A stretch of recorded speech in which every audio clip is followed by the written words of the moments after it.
Truth, justice, and the Big Sills way. Good afternoon, National Football Show. Big Sills here with you.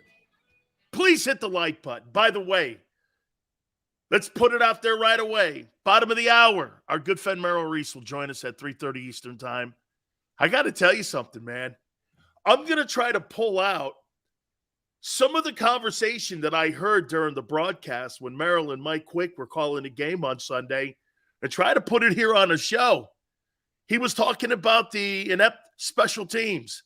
He was talking about the run defense not being good enough. He is one of the best broadcasters in delivering a football game or any sport that I've ever heard. Can't wait to get him on. We will have him at the bottom of the hour. Thank you so much for coming aboard. All right. What to do with Miles Sanders? That's where we're going to start today. What to do with him? He's your second best offensive player. He is not your second best athlete on the offensive side of the football. I'd put AJ in that conversation. But productive and consistent. It's been Miles Sanders all year long. What do you do with him?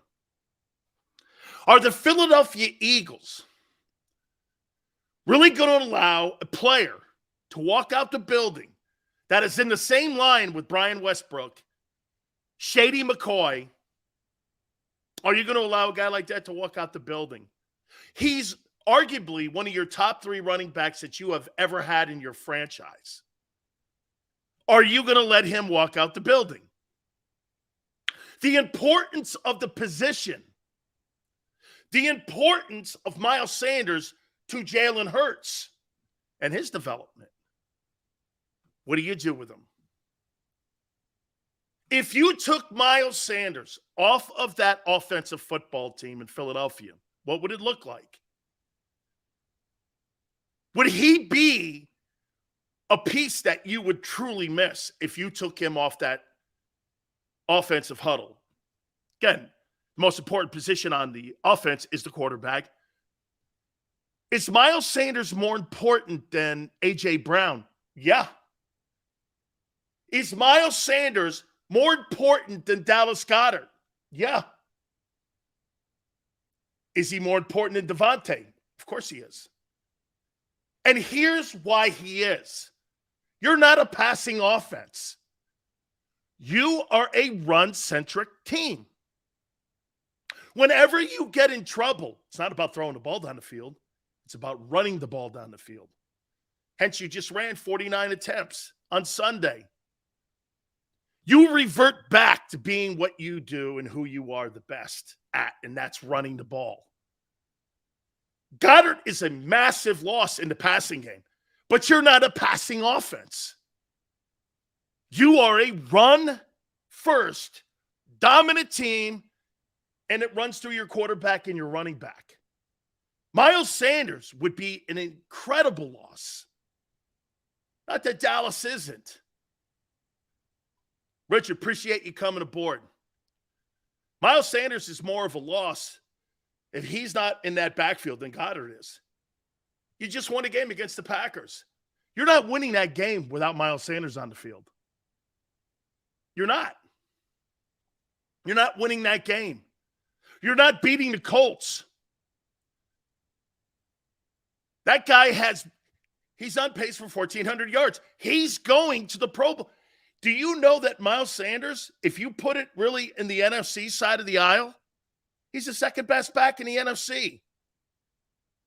Dalvin Cook, Saquon Barkley, Miles Sanders. There's your 3 backs in the Pro Bowl. And if you're looking all pro, he's in the conversation this year.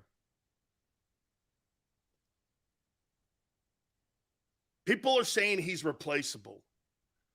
So then you're going to put more workload on your quarterback to run the ball more? He'll never make a 5-year career. Look at how dumb that is. The only reason that Jalen Hurts has not been hurt right now is because your running back takes half of the pounding that your quarterback does. How idiotic. Dude, it's not like you're a passing team. You're not. Your quarterback won't go for $4,000. He won't throw for 30 touchdowns. It's not a passing offense. It's a run-dominant team. You're going to have one back with 900 yards, the quarterback, and you're going to have another back with 12 to 1,400 yards. You tell me. There's a better chance of having 1,000-yard, 2,000-yard rushers on the Philadelphia Eagles than there is of having 2,000-yard receivers. Put that on for a minute. Think about that. You got a better chance of having 2,000-yard rushers than 2,000-yard receivers. It's not a passing offense. It's a run offense. And you do really good things out of the run game with some of the passing plays. Jalen Hurts is not going to put up big numbers passing at any time in his career. He's going to have high completion percentage. Absolutely. He protects the ball well. Absolutely. You're not going to see 30 touchdowns ever passing the ball ever in that offense. RPO, you're not going to. He won't even remotely come close to that this year. He'll get close to about 3,800 yards passing. Okay, great. Who cares? Miles Sanders, what to do with him? Are you going to allow that guy to walk out the building, go into the draft, and draft another guy? Okay. Miles Sanders is going to get paid. Okay? He's going to get paid. He's Miles Sanders, Chubb, or Jacobs, or Henry, Dalvin Cook. Those guys all make big money. They make $12 to $13 million a year. There is no way Howie Roseman's paying that guy that kind of cash. You watch Miles Sanders end up in Kansas City. You put Miles Sanders in Kansas City with Patrick Mahomes, they won't lose a ball game. You put Miles Sanders in Buffalo with Josh Allen's red zone turnovers will evaporate. There is going to be a massive market for that kid. I'm not saying that there's going to be a market at $13 million, but I'm saying there's going to be a market for him. And you're saying you're going to offer him some shitty $5 million? He's already been insulted. In my opinion, Miles Sanders does not want to play in Philadelphia any longer. I wouldn't. Why in the world would I want to play in Philadelphia? You've insulted me already. You let me go into a final contract year. If you're not going to do that to Jalen, you did it to Miles Sanders. You've already taken a shit on him. You've already taken a complete shit on Miles Sanders. The organization doesn't believe in him as a future piece of that team, and they've not offered him a contract, and he's going to walk at the end of the season. I would too. It's a complete insult. He's been the second most important player in that offensive huddle, and the Philadelphia Eagle management took a shit on him. I don't know how else you look at it. And the way he's running this year dictates that. And if you think you're going to replace Sanders with Kenneth Gainwell and that dude Boston, good luck. Your quarterback will be carrying it 35 times a game, and he'll last half a season. Congratulations. You're going to wear your quarterback out like they did Cam and every other running quarterback, because you know why? That has been the MO. Run these guys until they break. And that's what they do. And this is why those running quarterbacks don't last. Because of personnel decisions like this. This is it. I would leave. Why would I stick around? Xander's like, Hurts should be between 7 and 9 carries a game most. 18 carries, 17 carries. You take Sanders off that team, it goes up to 20. And how are you going to develop a passing game when your quarterback's running the ball 20 to 25 times a game? Devontae Smith, I'll even go double down on my bet that he'll never in his history as a Philadelphia Eagle ever have 1,000 yards receiving. Ever. ever. The importance of Sanders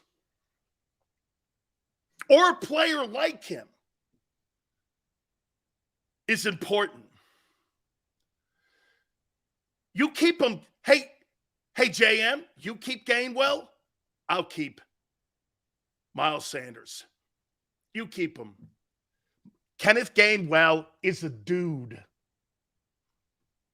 He's a dude. He's a dude. The little Boston guy, he's a dude. He's a dude. I love it, man. Miles Sanders is running for a contract, and he's auditioning for 31 other teams. I love it. Have you ever saw a running Super Bowl team? Lately? No. That's what the Eagles are. So, GT, you're saying the Eagles aren't a Super Bowl team? Okay. That's why I'm saying they won't win it. Because they're not a passing team. They're a running team. Okay?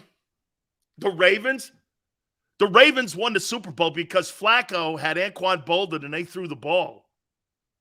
They actually threw the ball. Flacco threw the ball. Jamal Lewis was a runner, absolutely. That was the first Super Bowl with Dilfer on the team. But the second one, they were a passing team. Cowboys did it. Different league. Different league, my friend. Different. And the Miami Dolphins in the 70s, Sileo, had two backs over 1,000. I know. And offensive linemen were as big as Derrick Henry.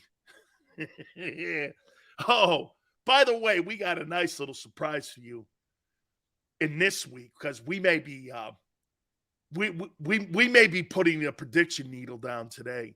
Tennessee and Philly. We may, excuse me, Joseph, that 2017 team did not beat Tom Brady running the ball. They beat him with Foles making plays in the passing game. Okay? In the passing game. He threw for like 357 in that game. Let's not forget that. Yeah, baby. Yeah. Miles Sanders. See ya. Wow, there's going to be, so you're going to lose one Pro Bowl player already, then another one in Kelsey. So you'll have two Pro Bowl players off that team next year. Oh, okay. Okay. Your 1,000-yard back and your Hall of Fame center are gone. Like, yeah. You get to save some money, though, because Howie likes that. There's $10 million with Jason Kelsey gone. And you don't have to worry about paying $10 million in your running back. So you save about $19 million. How you doing? All right. Congratulations. Looks like Jordan Davis may be activated to play this weekend. I know that he's eligible to come off injured reserve today, and I think he has come off injured reserve already. And they've got a couple days to figure out whether or not they're going to play him in the Tennessee game. I would assume they play him in the Tennessee game. I would assume they play him. They should play him. They'll probably put him on a pitch count. You know, he's needed. It's going to be a good rotation. Okay? Jorgens is learning from the best.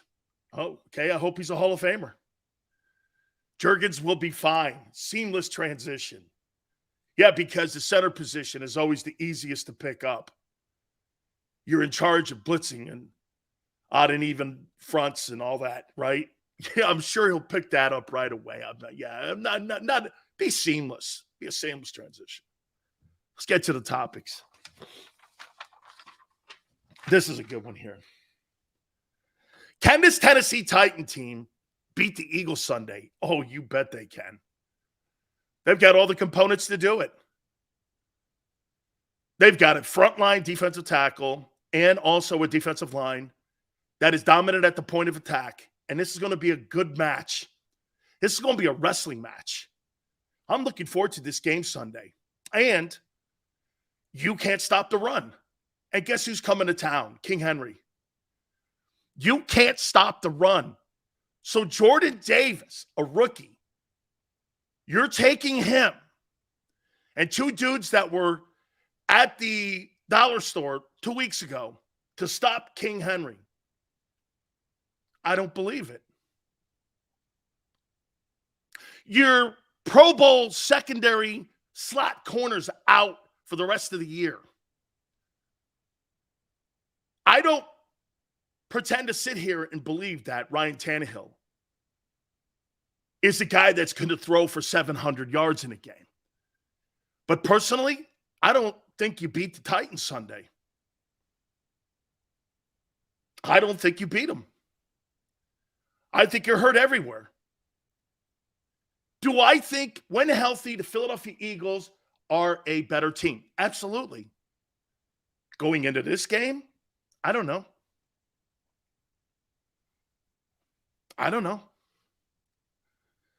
In the Washington game, I saw the defensive tackles destroy Sayamalo and Dickerson. Tennessee has the same guys, but this kid, Jeffrey Simmons, he could be the best defensive tackle in the NFL right now. They get after people. They're good.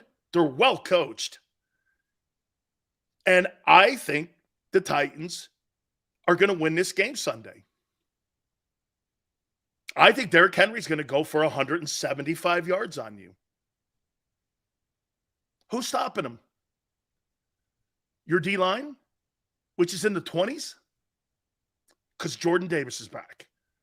Jordan Davis versus an all-pro running back who's the best in the game. I don't believe it. I don't believe it. Here's going to be a great test. You struggled the last month stopping the run, and the best back in the game is coming in? I don't know how I'm supposed to sit here and lie to you and tell you, oh, Derrick Henry, the best back. Are you under some crazy notion, Chris, that Derrick Henry can't go for 175? Do you know him, O.J. Simpson, and Adrian Peterson have the most 200-yard rushing games in NFL history? You're under some guise that this guy is not going to Canton. You're watching a back in his prime who's going to Canton. He is the best running back that you will play in the last 2 years. Now, the Titans' O-line, on the other hand, 3 of the 5 guys, I don't believe are all that hot. And the center's been in and out of the starting lineup. This is going to be a good one. This is a double mouthpiece game. This is one of those games where you better bring extra padding. How you doing, baby? Oh, yeah. Oh, my God. I can't wait to hear your excuse on Monday. Sean, come Monday, baby. Titans. They gonna hang another L on the Eagles on Sunday. You're too banged up. Your corners are hurt. Your slot corner's out. Your defensive line gives up chunks of yardage. And you got Derrick Henry rolling in. And the Titans' defensive tackles can stop the run. They're good. They're not good. They're great. That kid Simmons is spectacular. How you doing? I had to say it.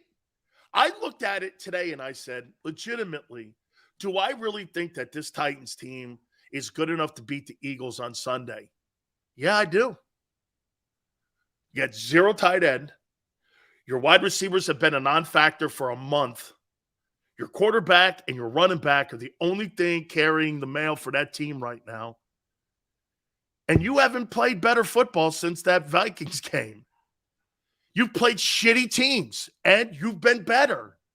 And you've kind of like crossed the finish line. There's no dominant performance anywhere in the last month and a half.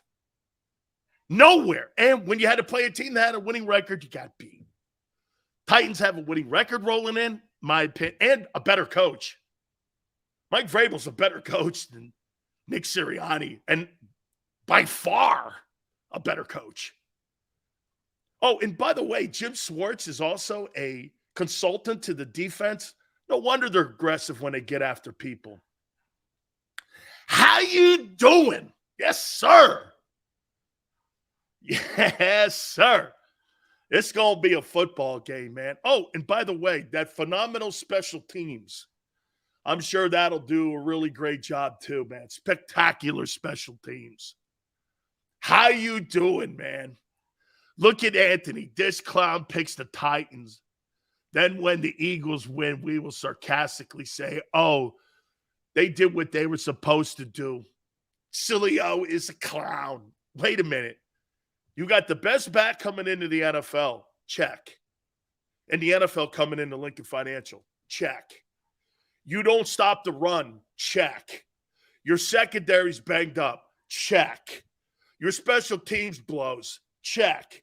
Your offense has not been very productive when it comes outside of Jalen and Miles Sanders. Check. I'm like, what? You're making it sound like you're playing elite football. Your quarterback is. Your quarterback's playing elite football. Would you say that in the last month, would you say A.J. Brown's playing elite football? Hey, I like that idea. Let's do that. Let's do that. Jalen Hurts. Is he playing elite football? Hurts. Absolutely. Yes. AJ, no. Devontae, no. Miles, yes. Your tight ends, no. You got two dudes. They got one guy. Well, 1.5 with Tannehill. You don't have this gigantic advantage. When Goddard and AJ and Devontae and everyone's all together, there is an advantage. You don't have that much of an advantage going into this game. You don't. Your O-line's better. Okay? Look at Richie. Is Tannehill? No, Tannehill's not an advantage. Tannehill can win games, though. Let's not forget, you lost to Tyler Heineke and Daniel Jones in the last 2 years. Let's not make it sound like, hey, we just beat Aaron Rodgers. Again, Aaron Rodgers, Kirk Cousins are in the MVP conversation. By the way, our quarterback rankings, we're going to do them. Our top 10 NFL teams. Week 13 of the NFL. Also, what coaches, according to Vegas and Atlantic City, will be the next coaches fired? We got that out there for you, too, as well. Wide receivers are better? Really? Where'd they been the last month? Didn't Hurts and the team say, depending on who we play, we will see a different game? Hey, GT, you can't see a different game when you have 0 tight ends. You have no position of tight end. You might as well put another tackle there. You might as well put another tackle. Your tight ends are non-existent right now. The tight end position in Philly should just be OT2. You have no player there that makes any contribution whatsoever. Nothing. Your number 2 wide receiver catches 5-yard wheel routes. AJ's your tight end now. So you got a quarterback doubling as a running back, and now you got a wide receiver doubling as a tight end. Wow. I mean, there's skilled players all over the joint here. No wonder they gave him $25 million. Playing at home. I do think that's an issue. I do have concerns about King Henry. And it's Gannon. He's a fraud. He will be clueless on how to stop Henry. KC. How do you think you stop Derrick Henry? Run blitzes. That's what Cincinnati did. I went back, and this is why I'm saying Tennessee wins the game on Sunday. Do you know what Cincinnati did on Sunday? They run blitzed. First and second down. Before Henry got rolling, they derailed him. They didn't sit back in a forefront. They knew he would kill them. How they stopped the Titans, they said this: let's let Tannehill beat them. Make Ryan Tannehill beat us. Tannehill's still hurt in his ankle. He's not mobile. Why wouldn't you blitz somebody that has an ankle injury? Jonathan Gannon is set up for failure because this is who he is. He's not blitzing Derrick Henry and the Titans. This is not what he does. It's not who he is. So he's going to comfortably lay back in a zone defense again against Derrick Henry. If that's the case, you may lose a DB this weekend because that freight train's coming. It's not so much about the talent on the Eagles. I think it's the scheme that's going to be their undoing. I watched the 22 Cincinnati game. Cincinnati must have blitzed on first and second down 60% of the time. They were afraid of him getting going. Go back and watch it if you have the ability to watch the 22. They were bringing blitzes on first. Gannon will never do that. That's not what he does. See, people will go, look at Gannon's numbers. Yeah, because he hasn't played a high-profile quarterback all year outside of Rodgers. Nobody's going to put up 37 points against an Eagle team. There's nobody in the NFC that can. What quarterback is going to put up 37 points? It may have been right. Well, they put up 30. A 4-8 Packer team put up 30 points on you. Put up 30 points. A team 4-8, 4-7, whatever they are. This is going to be an interesting ball game, man. I'll tell you. I'll tell you something else that I got to tell you guys that I really enjoyed. So, I get an ability to sit there and watch the game. I've got like something on my telephone where I can like watch and listen to the game. And so I get a chance to pipe it in, and I get a chance to pipe the game in. And I was listening to Merrill Reese and Mike Quick.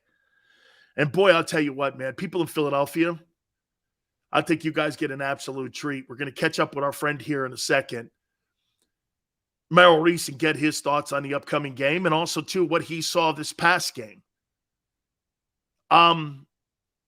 We gave Rodgers a short field, too, Sills. Hey, absolutely. Special teams, 3 times during that football game on Sunday, they shortened the field, and that was an issue for Merrill. And like I said, so I got a chance. I can watch the game like on my phone. So we're driving back and we were in Arizona, and I got a chance to watch the game. But in this broadcast, I get the WIP feed, and I'm listening to Merrill Reese, and I'm listening to Mike Quick. And boy, I'll tell you what, you're sitting there at the edge of your seat. Merrill's getting knee deep into it on special teams. And, of course, he was talking about Jalen. I'm sitting there listening to this, and let's bring in Merrill Reese now. Merrill, I got to tell you, man, you're pretty fair when you do your broadcast.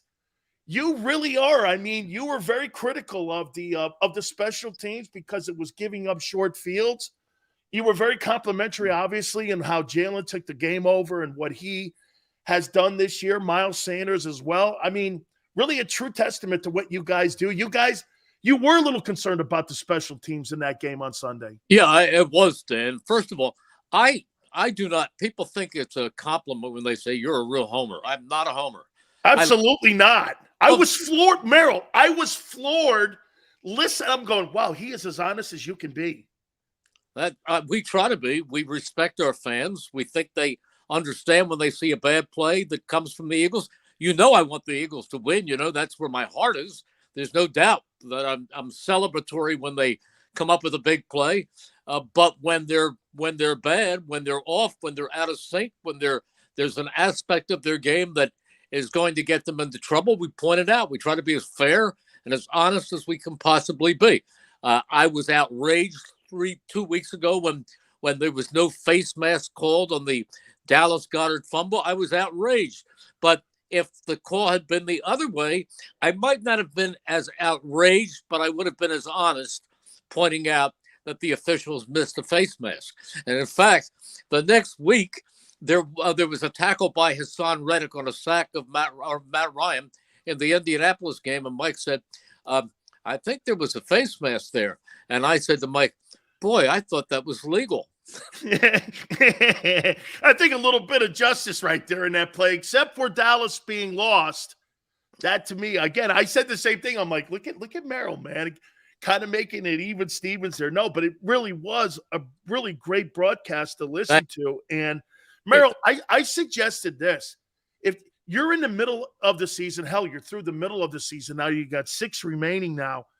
To me, do you think they would ever entertain putting frontline guys in on special teams? You can't give up. And as you know, even if you get the number 1 seed, you can't give up 3 plays of 50 yards. No, you can't. You just can't. Do you think they would put frontline guys in on special teams? I think they would put some in on occasion, but I think they've got to be very judicious with their use of frontline guys, because keep in mind that Avonte Maddox, the terrific nickel safety, is not back. Nickel corner, if you want to call him that. He's not back yet. Dallas Goedert is not back yet. I don't know that Jordan Davis is back yet. This week, they lost a very important player, C.J. Gardner-Johnson, to a lacerated kidney. Now, that could be a month, that could be a week, or it could be a month. We don't know. So you've got to be careful with that. If they got into a desperation situation, I think they might have to. But when your record is 10-1, you can be a little more lax in that regard, and say, okay, we're still winning, and we still have the best record in the National Football League. Let's not go overboard and lose more starters. This game with Tennessee coming in, we'll get to CJ here in a second. This game with Tennessee, that kid Jeffrey Simmons is a special player, that defensive tackle that they have in Tennessee. They're a well-coached group with Mike Vrabel. Their offensive line is not one of the better ones. However, there's 2 guys on it that are good. But you do have the best back in the sport. And it just seems, Merrill, to me, the key will be you don't know what Tannehill you're going to get. 2 weeks ago, he throws for 331. Last week, I thought Cincinnati did a great job at blitzing on 1st and 2nd down to make them one-dimensional. Does this Tennessee team concern you? Because they do all the components. Yeah, they're good. That can beat you. They're good. You know what the best way to stop Derrick Henry is? The best way to stop Derrick Henry is for the offense to go on long, time-consuming drives. Keep him off the field. That would help. You cannot lose the time of possession. It can't be lopsided in the direction of the Titans, because if it is, they win. Absolutely. The loss of C.J. Gardner-Johnson. I said that this could be even a bigger loss, Merrill, than what Dallas Goedert is, because that secondary has been the star of the defense all year long. They've played exceptional. And when you lose a player like that and you struggle a little bit when it comes to stopping the run, this could be a pretty big and significant loss. They're not playing against a quarterback who's going to throw for 600 yards, but it's still something to be concerned about, losing a player like that, because you lose depth also. You do. However, the depth worked last week because a young player, an undrafted free agent from Middle Tennessee by the name of Reed Blankenship, who I had never heard of until he started doing something great every day in training camp, came in and made a key interception in that game. And he's a smart young player. So it's not like they're taking somebody off the bench and throwing him in and doing it with just a prayer. They believe in him. And everybody on the backup units is conditioned to believe that they have got to be ready to come in and start at any time. And that's the case with Reed. He's a starter this week. And, the crowd was around his locker today when the players were available. And he's not phased. He's a good player. He's a very good player. Is he C.J. Blank? Is he C.J. Gardner Johnson? No, of course not. He couldn't be, not in his first action. But Gardner Johnson, a few years ago, Dan, Zach Ertz had that same injury, and he missed one game and then back for the playoffs. One game. So now that there must be different degrees of lacerated kidneys. It could be a deep cut. It could be a moderate cut. It could be a small cut. We don't know that yet. The interesting thing is, unless you know something that I don't, since I drove home from the facility, they haven't put C.J. Gardner Johnson on injured reserve yet, which tells me they're not sure.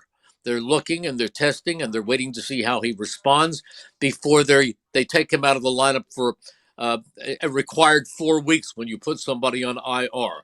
So I think they're being wise about that. As in the case of Jordan Davis, they're not going to rush him back before he's ready. Nick said the safety and his health is the most important thing. And the same, I believe Jordan Davis was out of the walkthrough today. Whether or not they use him, we'll see. They want to see how he is after going through a walkthrough, or how he is after going through a practice later in the week, and see how he responds.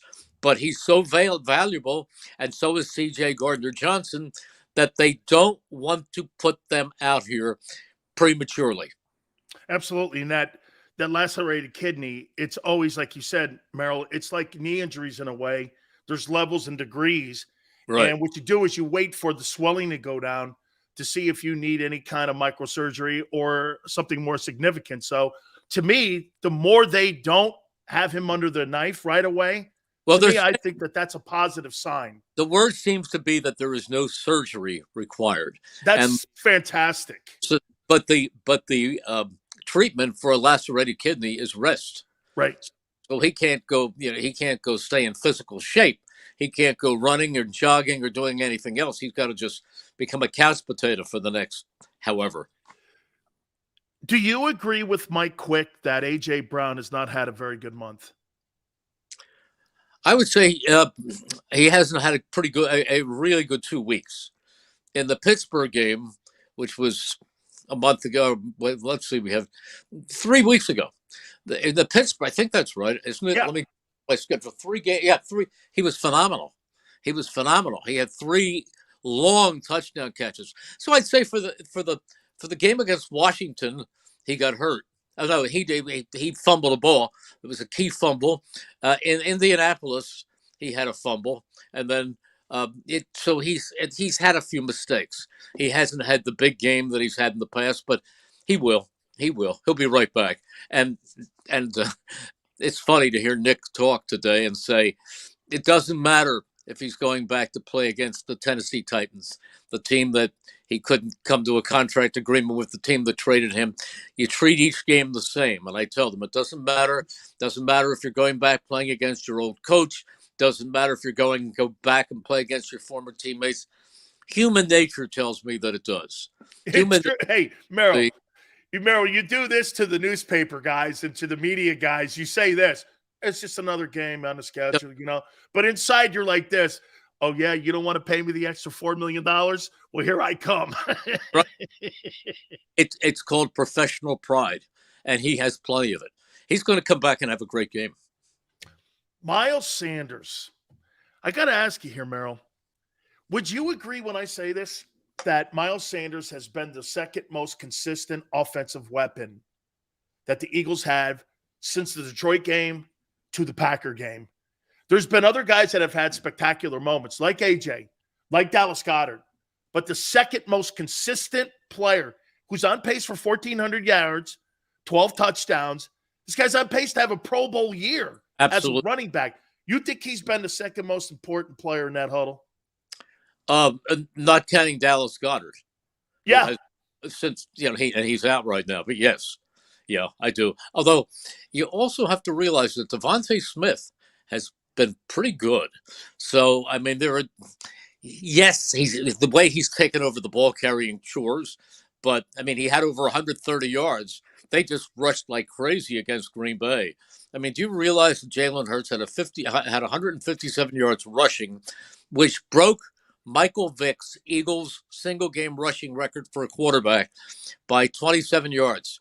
He didn't just break the record, he shattered it. 363 on the ground.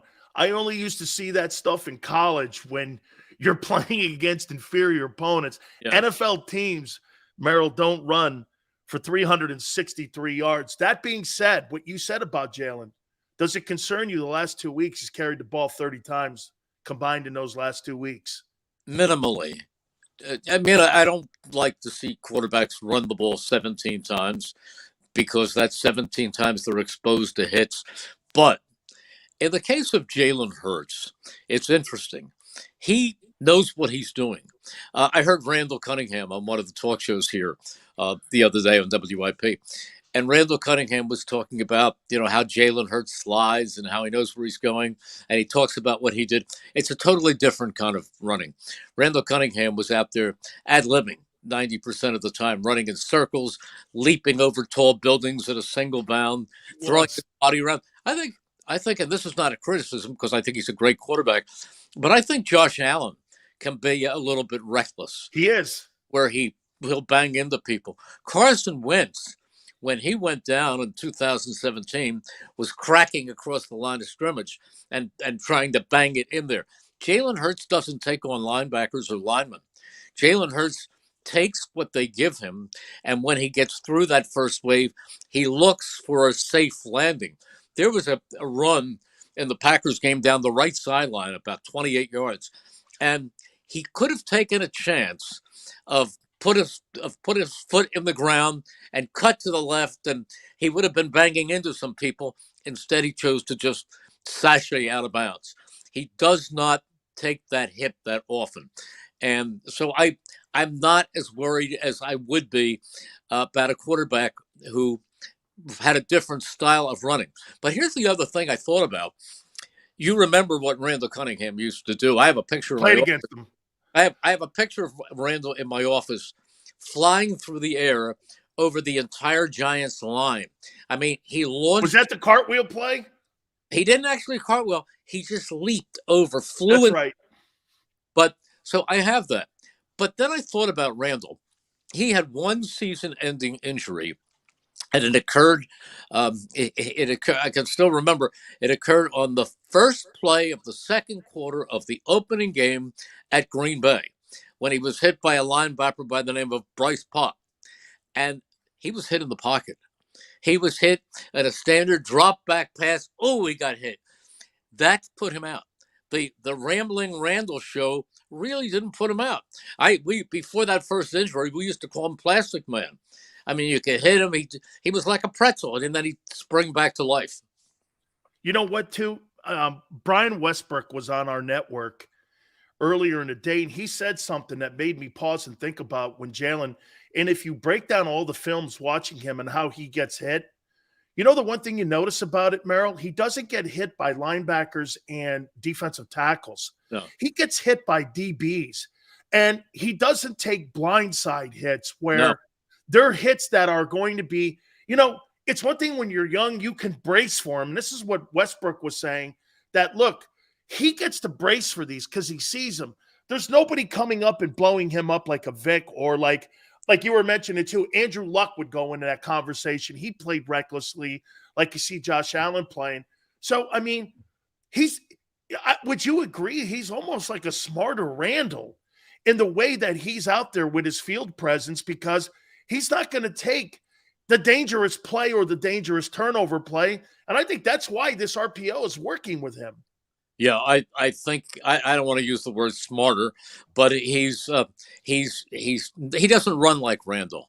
He's more by design. Yeah, and he thinks about it. Randall was pure instinct and let it flow. He knows. I have a feeling when he's out there that he knows exactly what he's doing and where he's going to end up on the field. He has the whole thing surveyed. In fact, the coaches, Nick said it, and the offensive coordinator, Shane Steichen, said it, that here he is. He's younger than Kenny Pickett, who's a rookie. Yeah, crazy. And Now here he is in his third season, and he can come over to the sideline and talk to Nick and DeShane and tell them what he saw and what he thinks will work. He contributes to the play calling. And for a 24-year-old quarterback to be able to see that field, it's a combination of just having great instincts and a great ability to read and total dedication in film study, that he is so prepared for every game that he can contribute not only to the game plan, but to the in-game calls. You know, Merrill, Tom Brady even commented on that and said that that one of the things that you really enjoy watching with Jalen Hurts, and I'm paraphrasing here, is that how he sees the game and how he thinks the game through. Yeah. You know, it's one thing when you lose certain players like Dallas Goedert. Okay, maybe I have to take more of an emphasis on what I have to do with running the ball. Maybe we throw the ball less. Merrill, I want to ask you something. A couple last questions here. Why is this 10-1 team under more scrutiny than the here? Let me. I wrote the numbers down. The 2017 team was 10-1. The 04 team was 10-1. This team is 10-1. Why is there more scrutiny and more and negativity, more criticism? I don't know, any way you want to say it. Why is there more of a microscope on this team than there was on those teams? Maybe because those teams were expected to be very, very, very good, and this team was expected to be pretty good with a shot at the playoffs. And here they are right now ruling the NFL. And I think a lot of pundits don't like to be wrong, so they say this team is a fraud and this team is watch them fall apart now. I still subscribe to the Bill Parcells line. You are what your record says you are, and their record says they're 10-1, and you can only play that's the other thing. Oh, they had an easy schedule. You can only play the teams that are on your schedule, and they did beat the Dallas Cowboys, who some people think are the best team in the league, and they beat them handily. Okay, at the time, Dak Prescott wasn't in, but they still beat them, and they still beat. Well, they dominated Minnesota on a Monday night game. They just gave them fits from beginning to end. So, until somebody proves it, now the new darling that people are saying, watch out for San Francisco. Yeah, they're good. They're very good, and they've played really well lately. But don't they have 4 losses?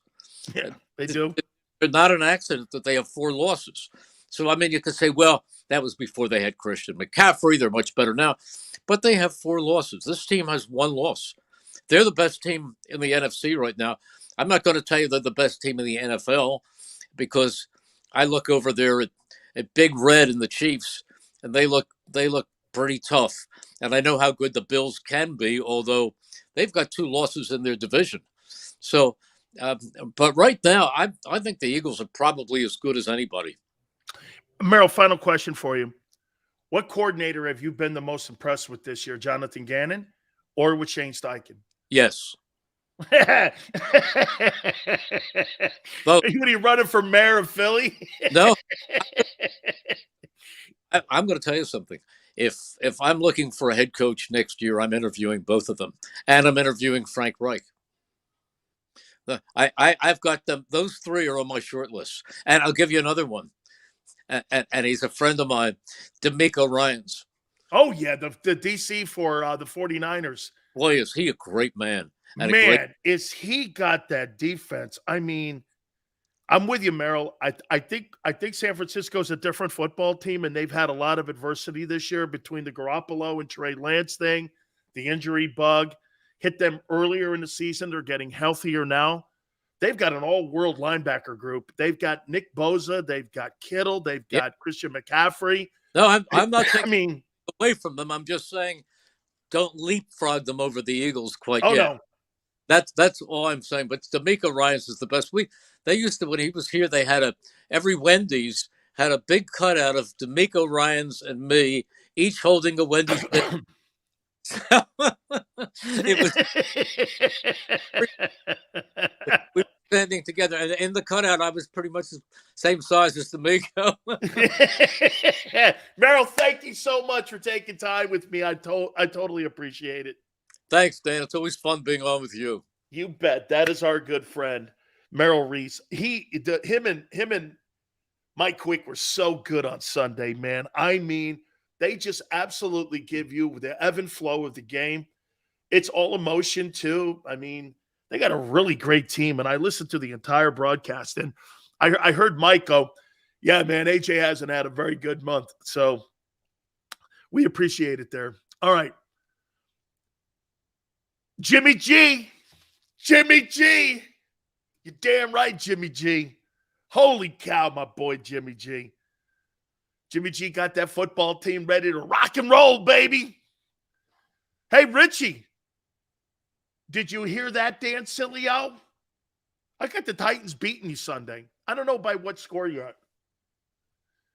Rather see Eagles-Bills Super Bowl for the fan bases. Tina, I predicted that 6 months ago. 6 months ago, Bills and Eagles Super Bowl in Glendale. How you doing? I hope you listen to Merrill Sills. Of course I do, man. Why do you think I get him on? He's more critical in the broadcast. I was floored. My wife and I are listening going, that's not the same guy that comes on your show. He was very critical of special teams. He goes, that was terrible. I'm like, wow. I couldn't believe what I was hearing. Jimmy G. Jimmy G, baby. You ain't beating the Niners either. You ain't beating the Niners. Come on, man. Everybody has predicted Bills to get to the Super Bowl the last 3 years. JM. Go Bills, baby. Great fan base. Buffalo's got a sensational fan base. Going to be singing Monday, Sills. No, that's Tuesday at 4 Eastern. If I do lose, which I will not be losing this time. How about those Packers? Yeah, add that in there, Paul. Look at Paul. Look at Paul with the backhand. Look at Paul breaking his arm, patting himself on the back. Congratulations to you, donkey. The San Francisco 40 winners. Way to go, maniac. The San Francisco 40 winners. Yeah, they are the 40 winners. How many Super Bowls they got in their history? 5? 5. Woo, baby. Josh Allen, great player. Wow. That's a quarterback. That's a quarterback with a big arm. Big arm. Chiefs are making the Super Bowl. They don't really run the ball that hot, though. Then again, not that Buffalo runs the ball well either. Not that they run the ball. Maniac. The San Francisco 40 winners. Titans are not beating the Eagles. Dude, Derrick Henry's going for $175 on you. It's okay. Don't worry. It's only going to be 2 losses. You don't have to worry about it. You don't have to worry about it. Newsflash, Jimmy G beat Geno this year already. Newsflash, Jimmy G beat Jalen already. Newsflash, he's 44-19-0. How you doing? Jalen's never beaten Jimmy G. Then again, he's never beaten Dak.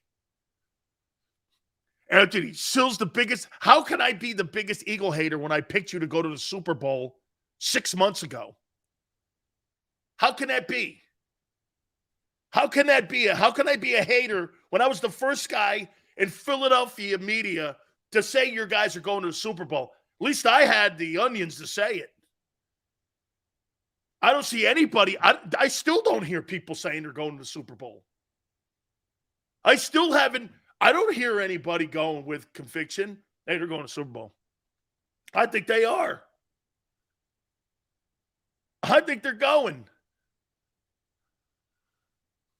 Sills, make sure you show up Monday afternoon with a good excuse. What? When Henry goes for 175?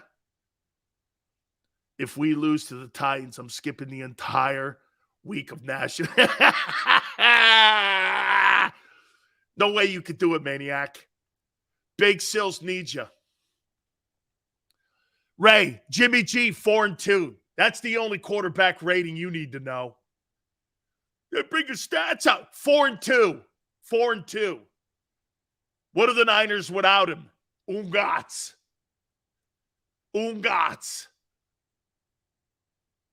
When did Sileo say Eagles win? Oh, no, Daryl. I didn't say you would win it. You would win it. I said you would get there. I said you'd get there. I didn't say you'd win it. That's not what I said. Sills making these Eagle fans hate us. Niners, why would you say that? Hate you? Pfft. You got a great football team. Eagle fans hate every other team except their team. You got to understand that. They hate every team on the planet except their own. It's nothing personal with you. It's strictly business, Niner. They hate everybody outside of Philly. They hate them. Hate them. They don't care. Talking about the Detroit Lions, that's not going to work. That's not going to work. They despised, dude, they really don't hate the Niners. They hate the Cowboys. Giants would be second on that list. Here's Eagle hating. Cowboys. The Gigantes. Washington. And then the rest fill in. Niners somewhere in there. Okay? I hate the Cowboys the most. It's Cowboys. 49ers are about to lose 4 straight games. Well, you're going to lose a game on Sunday to the Titans. How you doing? Shields, didn't you say Cousins and JJ will get 500 yards on us? I sure did. Wow, I was wrong.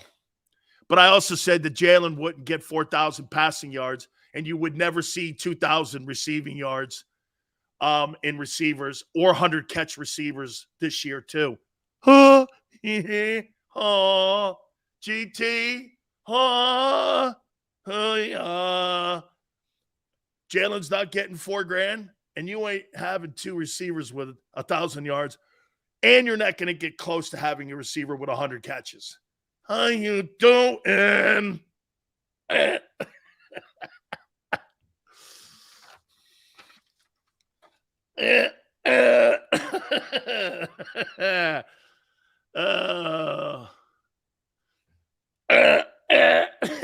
Come on, GT. Every time you say that, we prove. Yo, really? Okay. Chills, you're a mad troll, my man. Dolphins have the best offense in the NFL. I think the Dolphins have the best offense, and I think that includes Kansas City. I do. Are stats more important than wins? Fat pig. Oh, man. Dolphins got a great offense.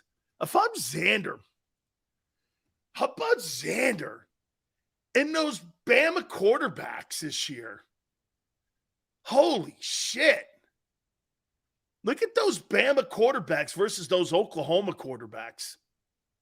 Caleb Williams. Oh, that's right. He's out in that shitty Pac-12. I ain't drafting that guy. No interest.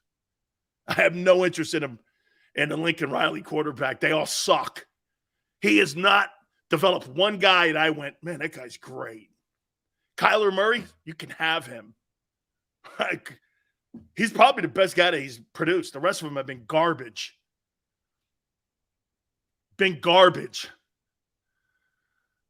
Miami versus the 49ers. That's for Friday. That's going to be a heck of a ball game. 2 big-time teams playing against one another. How you doing?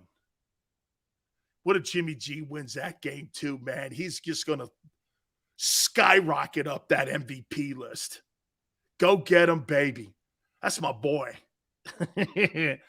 Hurts player of the week.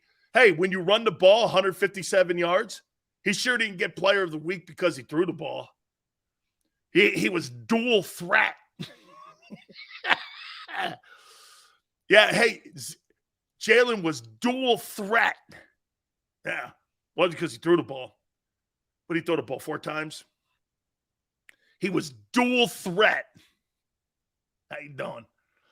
Jimmy G and MVP in the same sentence. How you doing? Hey, Jalen Hurts, 10-1, is all he's accomplished. That's it. I'll tell you what, though. If Jalen Hurts ends the season the way he's playing now, in his first 2 years starting, he's an alternate, and he would be picked to be the starter in the NFC. That's pretty impressive. That's pretty impressive. Not very many quarterbacks get an opportunity to be selected to 2 Pro Bowls in consecutive years. It just doesn't work like that. That's pretty impressive, man. He is. That's pretty good. No one said Jimmy G was not an MVP except for you. That's why mine matters more. And I have a vote. I have a vote for the most valuable player. Jimmy G. He's a paisan. What am I supposed to do? You know? Us Italian guys, you know? What am I supposed to do? We've been so disrespected over the years, like Miles Sanders being shit on by the Eagles. No contract? So Miles Sanders is the 4th leading rusher in the NFL, and the Eagles said, who cares? You can't be any more disrespected than that. Hey, go through your final year. We don't give a shit what you do at the end of the year. Don't worry about it. Miles Sanders just must be chomping at the bit to get out of Philly. He just must be chomping at the bit to get out of Philly. I would never want to come back and play here. You let me go into a final year of my contract without even offering me anything, and I'm putting up an all-pro season. Talk about being shit on. Pfft, Howie the Great. Going to let an all-pro running back walk out the building. The idea, Howie, is to accumulate players you draft and keep them, not let them go in their prime. Just a little help. See, I'm here to help you. Jesse says, Sills, you believe in the Vikings? Absolutely not. Win a big game. Every big game they step in, they get stepped on. Okay? With our O-line, you can rush for 1K. Oh, okay. When's the last time the Eagles had a 1,000-yard runner? I'll wait. I'll wait. When is the last time you had a 1,000-yard runner? Thank God Sileo's not our GM. Yeah, I might do a better job at drafting. Unlike you. You couldn't draft tight ends. You couldn't draft edge rushers. You still can't.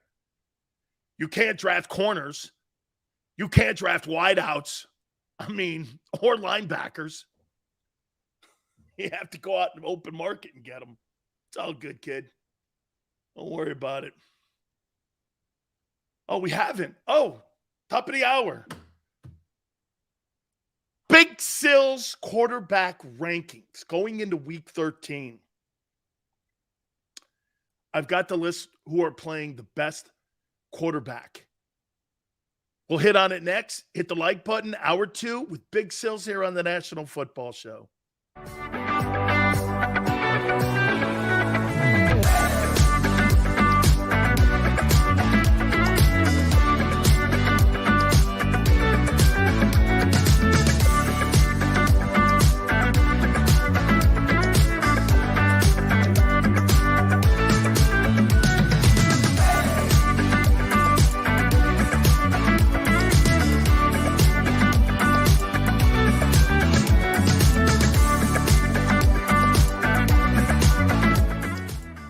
At Pond Lehocky, we've recovered billions of dollars for our clients, and we're confident we can do the same for you. With over 250 years of combined courtroom experience, We've helped over 100,000 injured clients obtain some of the largest settlements in Pennsylvania. One conversation is all it takes to help you and your family get back on track. If you've been injured in an accident, give Pond Lehocky a call. Jim Gardner is an icon. A Philadelphia treasure. He's a mentor, a pace setter. Jim is my North Star. He's trusted, revered. Appreciated. He is Action News. He's compassionate. Honest. And fair. He is extremely dedicated, Motivated. And always seeking the truth. He's also funny. We are a team of many. Jim Gardner is our leader, and we're lucky to have him. Go passionately. Go fearlessly. Go confidently. Go Birds! Go confidently towards your goals with First Trust, Philly's hometown bank for nearly 90 years, and the official bank of the Philadelphia Eagles. We're focused on getting you over the goal line. So go with conviction. Go with trust. Go Birds! And go forward with us by your side. First Trust Bank, the official bank of Philadelphia dreams. Oh, and go Birds.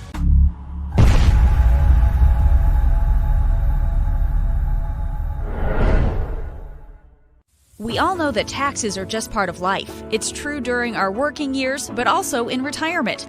But what you might not know is up to 85% of your Social Security benefits might be taxed.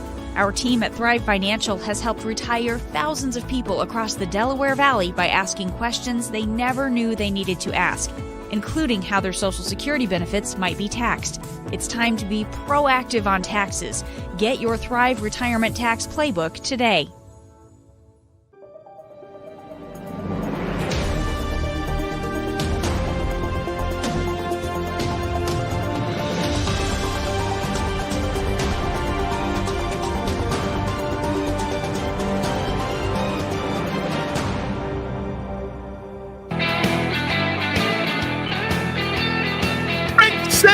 Hour number 2, National Football Show. Please hit the like button. A.J. Brown going to have 200-plus yards, 2 TDs versus the Titans.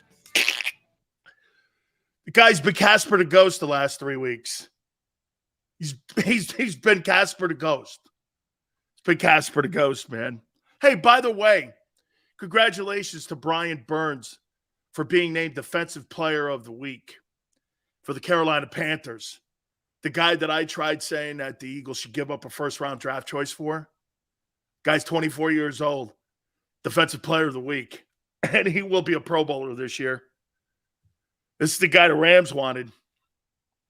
You're not going to draft a guy in the next 4 years this good. You think Jordan Davis is better than Brian Burns? That's a crock of shit.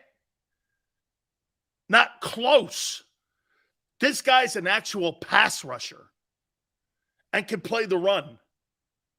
This guy is an actual guy who goes out and puts big numbers up. He's a productive player. That's why Carolina didn't want to surrender him. Okay, this guy's a big-time ball player. 6'6". Kid's out of FSU, I think, right? This guy's a machine. And this is the kind of guy you bring into your football team because he's 24. You give up first-round multiple picks for guys like this. Robert Quinn. Sue. Joseph. Guys that have just a little bit of milk left in the canteen. Got about this much mama's milk left. These guys are on Similac right now. These guys got a little bit of milk left in the canteen. This guy, man, here, Brian Burns, this guy's a beast, man. NFC Player of the Week. How you doing? How you doing?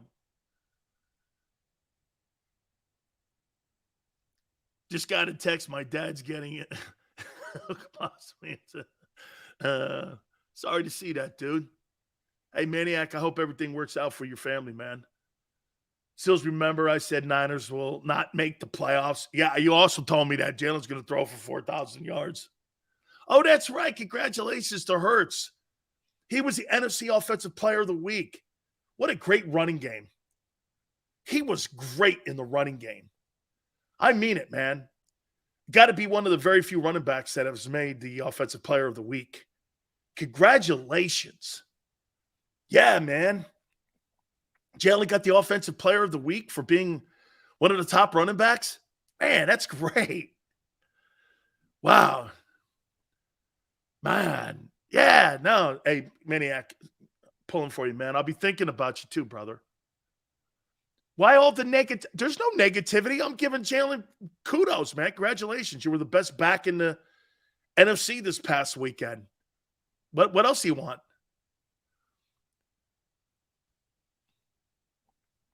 Top tier troll. No idea what that means. Do you see Quez Watkins scoring another TD? Hey, Daryl, I think they're trying to get him more involved in the offense because they can't get Devontae involved. Running back being paid like $50 million. Wow, what a big-time running back. Last time you guys paid that kind of money for a quarterback, he took a shit on you. Go down the second way. Hey, you know, history repeats itself all the time. History repeats itself. You're being sarcastic. Come on, Chris. Where would you get that? Sanders finally stepped off the bus and off the injury report this year. It's a contract year. It's the only reason he's balling. Okay? What other reason do you need? I want to get paid more money. You owe me more money. I don't know about you. Okay. You win.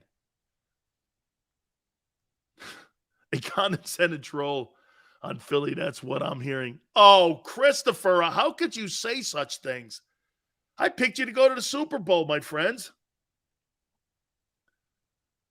Sills woke up this morning and chose violence. I'm not a violent guy. I'm a lover. I'm not a fighter anymore. I'm a lover, man. Okay? All I'm saying is Titans. I'll know what the score is by Friday. I'll know what the score is. All right.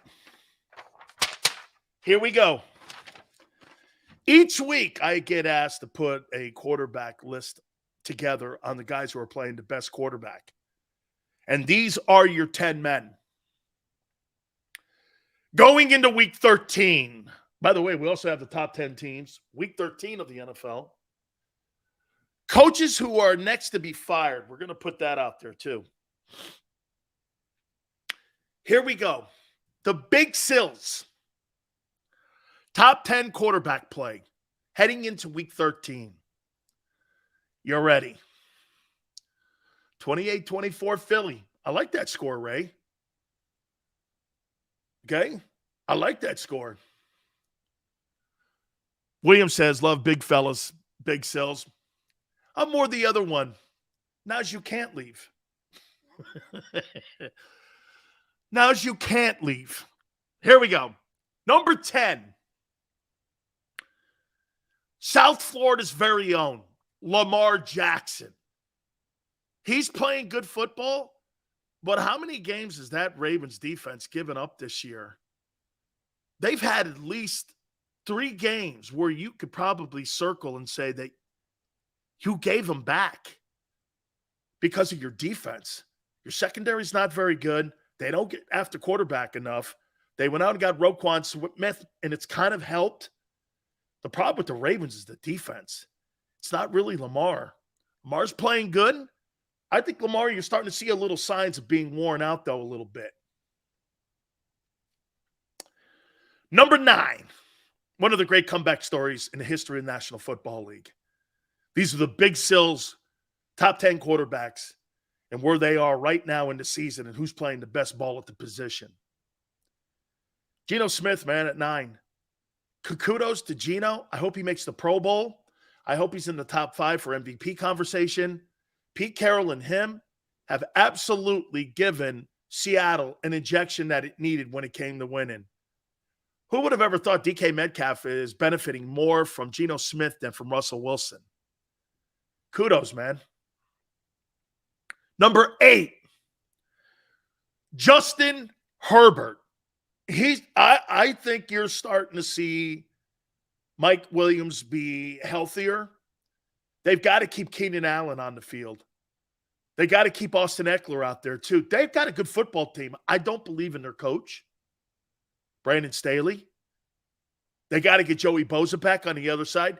By the way, their safety is the best in the sport. Derwin James. That kid's a great football player. He is a great football player. Number 7, the greatness of Kirk Cousins. Say what you will. 9-2. Yes, they've lost their biggest games to the teams that they need to beat. If you're going to be a serious contender in the playoffs, and they haven't been close, got to win games like that. Still, Kurt's put up great numbers. Justin Jefferson, you want to hear something? Minnesota is working on a $28.5 million a year deal for Justin Jefferson. 28.5 for that guy. 28.5. Number 6, Joey B. One of the most accomplished young quarterbacks in the game. You guys throw Jalen at me, I'll throw this guy at you. Not close. Not close. Not close. It's not close. This guy here, in like 2 years starting, has put a remarkable, and it's in Cincinnati, Ohio. This guy here is a superstar. He's a superstar quarterback, Joey Burrow. Joey B. Guy wins an AFC championship in his first full season starting. Way to go, Joey. And his team is playing better now, too. Yeah, man. Joe Burrow's a great player. How you doing? Now we're getting into the top 5 Big Sills. Quarterback play for 2022. You ready? Hey, Tina, imagine Joe Burrow on the Eagles. They would be beating teams by 45 points every weekend. Hey, Xander, you imagine Joe Burrow on that Eagle team? You'd be winning games by 50 points. Nobody touches Joe Burrow, and he just throws it around the field. That guy would throw for 8,000 yards in that offense. Holy cow. So wait, you can't hit Joe Burrow? And he just gets to sit back there? Jesus Christ. Shit, you imagine you put Brady back there. Okay? You imagine you put Brady in that offense with the Eagles? Brady's got 2 picks this year. You want to hear something crazy? Since Brady has been a quarterback in Tampa, he's not thrown a red zone pick since he's been there. Yeah, he sucks. I know. Here we go, baby. 5.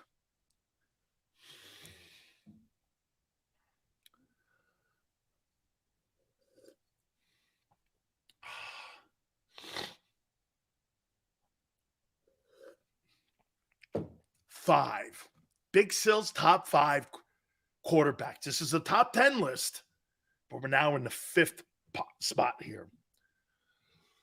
A man who was ascending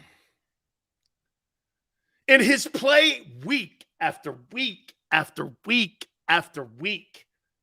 Look at the weapons and the winning that this man does. He is truly putting himself in a position to be considered one of the absolute top guys. Number 5, the San Francisco 49ers, Jimmy G. Woo! Look at my boy getting there, man. This guy was outside the top 10. They thought that stupid one-play Trey Lance was going to be the guy. He gets hurt, thank God. Kind of. Not really. They put him in, and Jimmy J.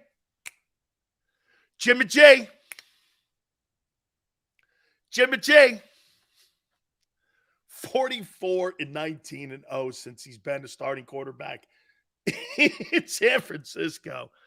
No, you're right. He sucks. Number 4.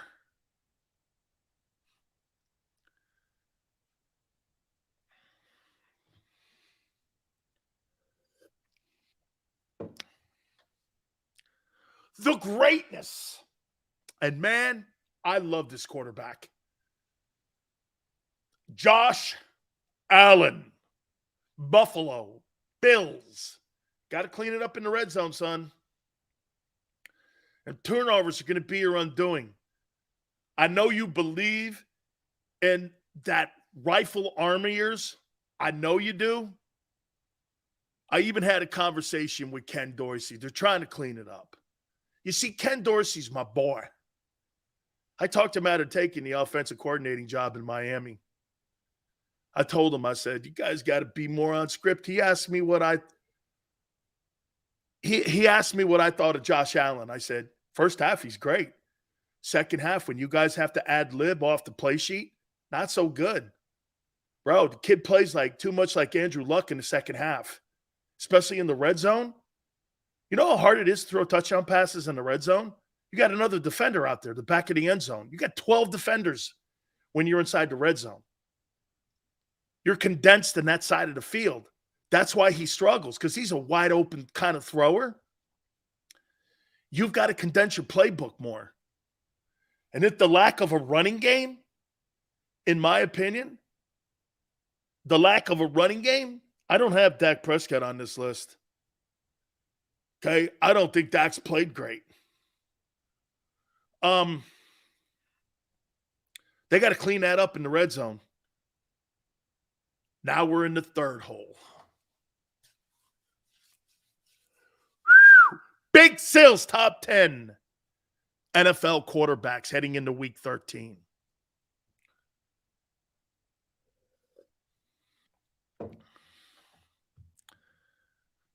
This man is a former Southeastern Conference Player of the Year. A former Alabama quarterback.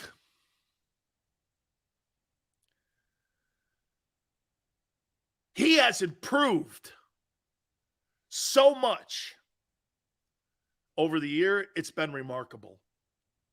His accuracy has improved.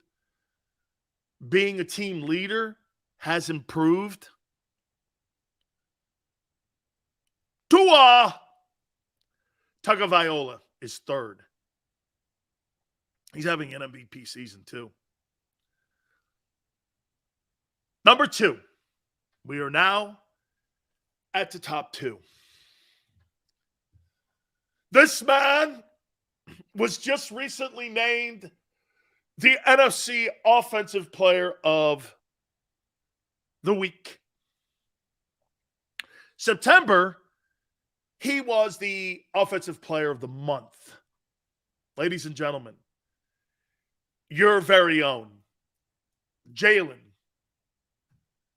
Hurts. Congratulations. I think you had a great running attack, and you were a heck of a running back this year, this week. You were fantastic the way you ran the ball. Fantastic. Way to run the ball. And number 1, the face of the NFL, Patrick Mahomes. What a quarterback. This guy's 30 touchdowns, 3,000 some odd yards already in the air. It's, my God. It's unbelievable, man. It's crazy. Oh, my God. So here's your list heading into week 13. Lamar Jackson at 10. Geno Smith at 9. Justin Herbert, 8. Kirk Cousins, 7. Joe Burrow, 6. Jimmy J, 5. Josh Allen, 4. Tua, 3. Jalen Hurts, best running back on this list. 2, Patrick Mahomes. 1. There you have it. How can he talk about Hurts like he doesn't, but ranks him so high? I think you answered your own question, GT.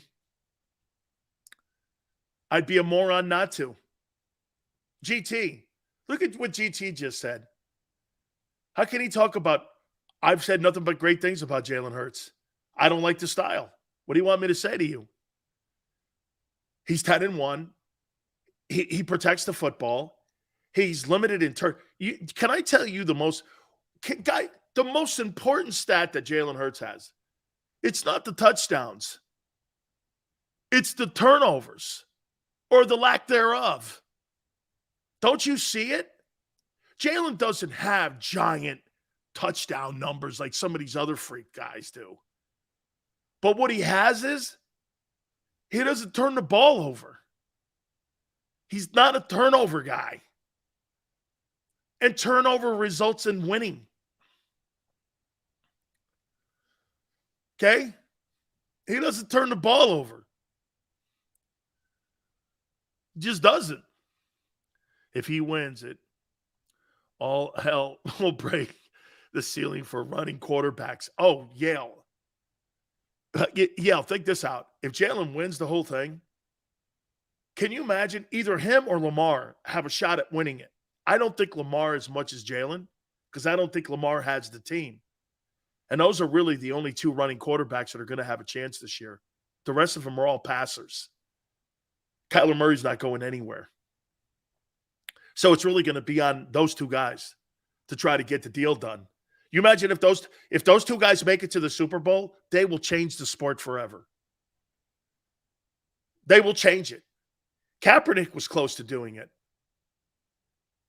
I know people think Kaepernick sucked. I never thought he did. I thought Colin Kaepernick was on a shitty team.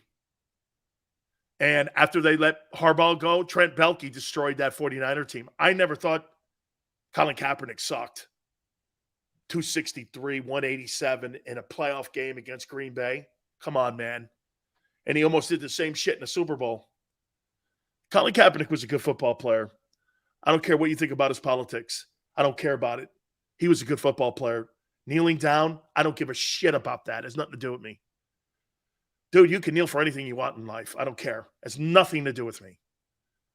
I care the guy wins games, and I care the guy puts numbers up and can put a team on his back. He did.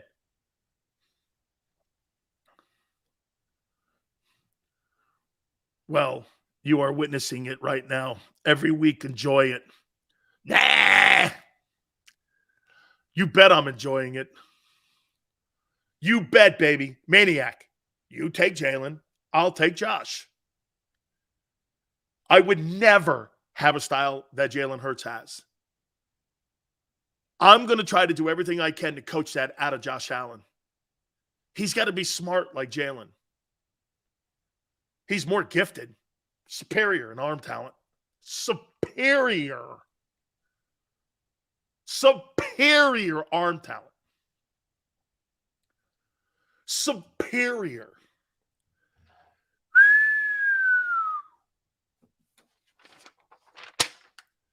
I do have a question for you. I went back in Eagle history and looked at something. Yeah, Josh Allen, he's got to reign as Brett Favre in. Can't have that. He's got to reign to Brett Favre in. Explain this to me, please. You guys were 10-1 in 04, and you guys were 10-1 in 17. Why does this team get more criticism and has more people not paying attention to them than those other 2 teams? Why? Is it because 17 was a surprise Super Bowl? 04, you were kind of expected to win the Super Bowl that year, if I remember right. This team Everyone looks at their 10-1 and goes, I heard Stephen A. Smith say today, he had the Eagles the 5th best team in the league. I'm like, I don't think they're that low. Because they're a run-first team. Is that it? Remember when Foles was 27-2 and had a huge deal? Because they're haters like you, Dan. Underdogs, baby. Wentz was better in 17 than Hurts is this year. Oh, my God. Carson Wentz was better. He threw way more touchdowns. Carson Wentz did play better in 17 than Jalen's playing this year. That could be something to that. McNabb. Yeah, Wentz played better in 17. Hands down. Not close.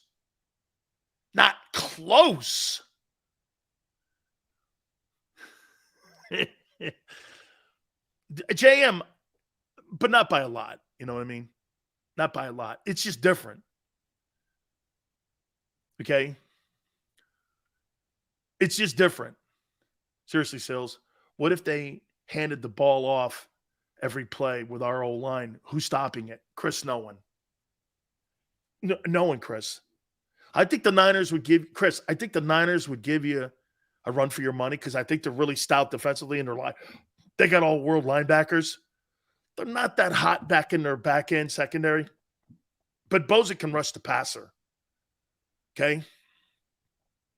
What's Wentz doing now? Collecting $33 million that you gave him. Philly gave him that money in his contract. Congratulations. Because of the Eagles, he makes $33 million sitting on the bench. Way to go. That was classic. What's Wentz doing now? He's benefiting from the contract that Howie Roseman signed him to. That's what he's doing. You want to be, hey, you could talk about his career or whatever you want. He still makes $33 million a year. How you feeling? Congratulations. Got one over on the Eagles. Played a good couple of years. Gee, he played a good couple of years, got a $33 million deal, and now he sits on the bench in Washington, watching a guy making $1.4 million lead his football team. I don't know. Thank you. Thank you. Who knew Howie and Lori? Hey. Yeah, that's why, you know what, Yale? Sometimes when I sit here and people want to give Howie Roseman a lot of credit, Howie's cleaning up after his own dump he made. How do you give a guy credit for digging his own shithole?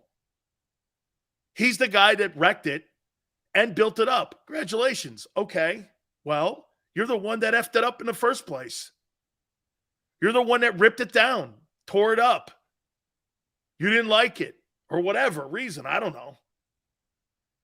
And what you did was you ripped the entire team to pieces. He's the guy that destroyed it from a Super Bowl team to a 4-11-1 team. And now he gets credit for building it back up? Okay, congratulations. You fixed your shithole. You fixed the commode. Congratulations. I don't know how you get pats on the back for that. That's not consistent winning. That's consistent meddling. When you're constantly ripping something up, ripping it down, ripping it up, you know what that is? It's the sign of a bookworm running your team. A guy who sits there with pencils and protractors and erasers. Instead of true talent evaluators like you see in Pittsburgh or you see in Baltimore. That's what you have. And so you want to sit here, well, doesn't he get credit for the draft? N'Kobe Dean has been a no-show. Jordan Davis needs to stay out of White Castle. The rest of them,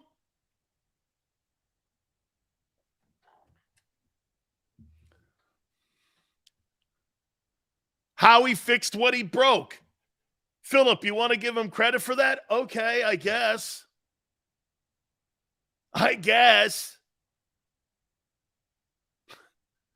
Dallas, Shakir, Dallas does a great job at drafting. Dallas does a great job at identifying. You know what Dallas does a shitty job of? Meddling in game day decisions on Sunday, Howie, and also meddling when it comes to paying the players overpriced value for the market value that they have. Every single player. You know who the guy is the best player on the Cowboys is Micah Parsons, and he's in a rookie deal. Cowboys are going to fuck that up too. They'll overpay him, and it'll destroy the salary cap even more. You're going to pay Dak Prescott $45 million, and you're probably going to pay Micah Parsons $35. Where are you paying with the rest of them? You see, guys, the one thing the league doesn't allow you to do is stockpile players anymore. This is not Alabama. This is not the Cowboys of the 90s. You can't do that. That's what made what New England did so remarkable. They were never going to pay Darrelle Revis top dollar. They were never going to pay Randy Moss top dollar. They were never going to play guys like, what was his name? Sony Michel top dollar. They were never going to do that, ever. Chandler Jones, they moved him. Chandler Jones wanted big money. I always thought that was one of the biggest mistakes that they made. He's a 100-sack guy. But you had Brady in the building. Howie also wasted first-round picks. Also wasted first-round draft picks for 2 years. And you're not utilizing Devontae. Dan, the sooner you realize the offense is predicted on RPO. Dude, the RPO is killing Devontae Smith. It's killing him. It's killing his numbers. Wide receivers get paid on production, not because you like them and the organization. Because just like I heard Brian Westbrook today. You know what Brian Westbrook said that Joe Banner did to him? Hey, you're not one of these guys, or you're not one of these guys, or you're not one of these guys when they were negotiating a contract. They're going to do the same shit to Devontae. They're going to do the same shit to Jalen. You guys are under some misnotion here that Howie's just going to come walking in with a bag of money and throw it at Jalen. You're out of your tree. No owner in the league does that. Well, I'll take that back. The guy in Cleveland did, Jimmy Haslam, because he had to. You know why Haslam paid $230 for Deshaun Watson? Because they effed up the number one overall pick with Baker Mayfield. That covers that. He paid $230 million guaranteed money for the screw up of drafting that dude number one overall. If you had to redraft Baker Mayfield again, would Baker Mayfield be a third rounder, fourth rounder, fifth rounder? Number one overall pick.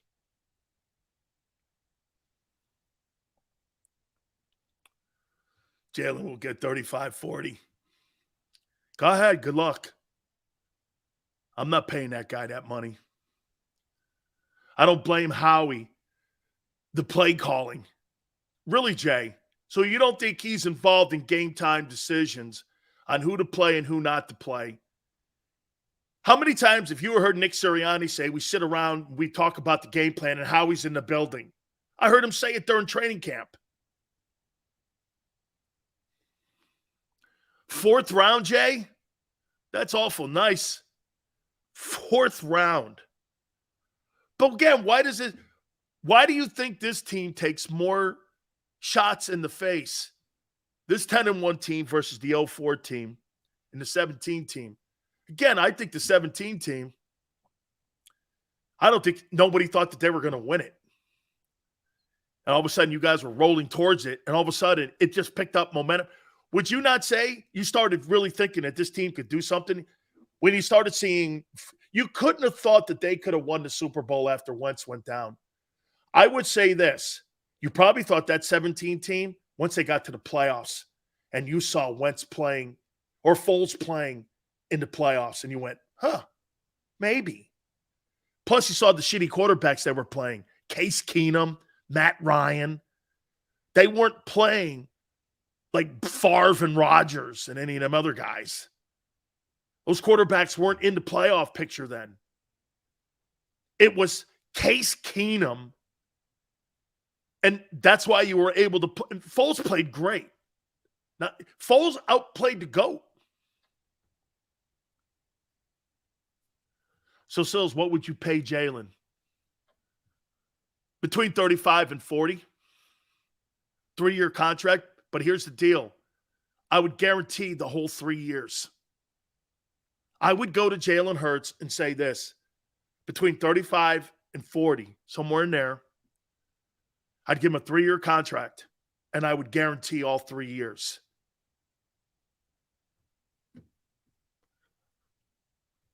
I guarantee it all.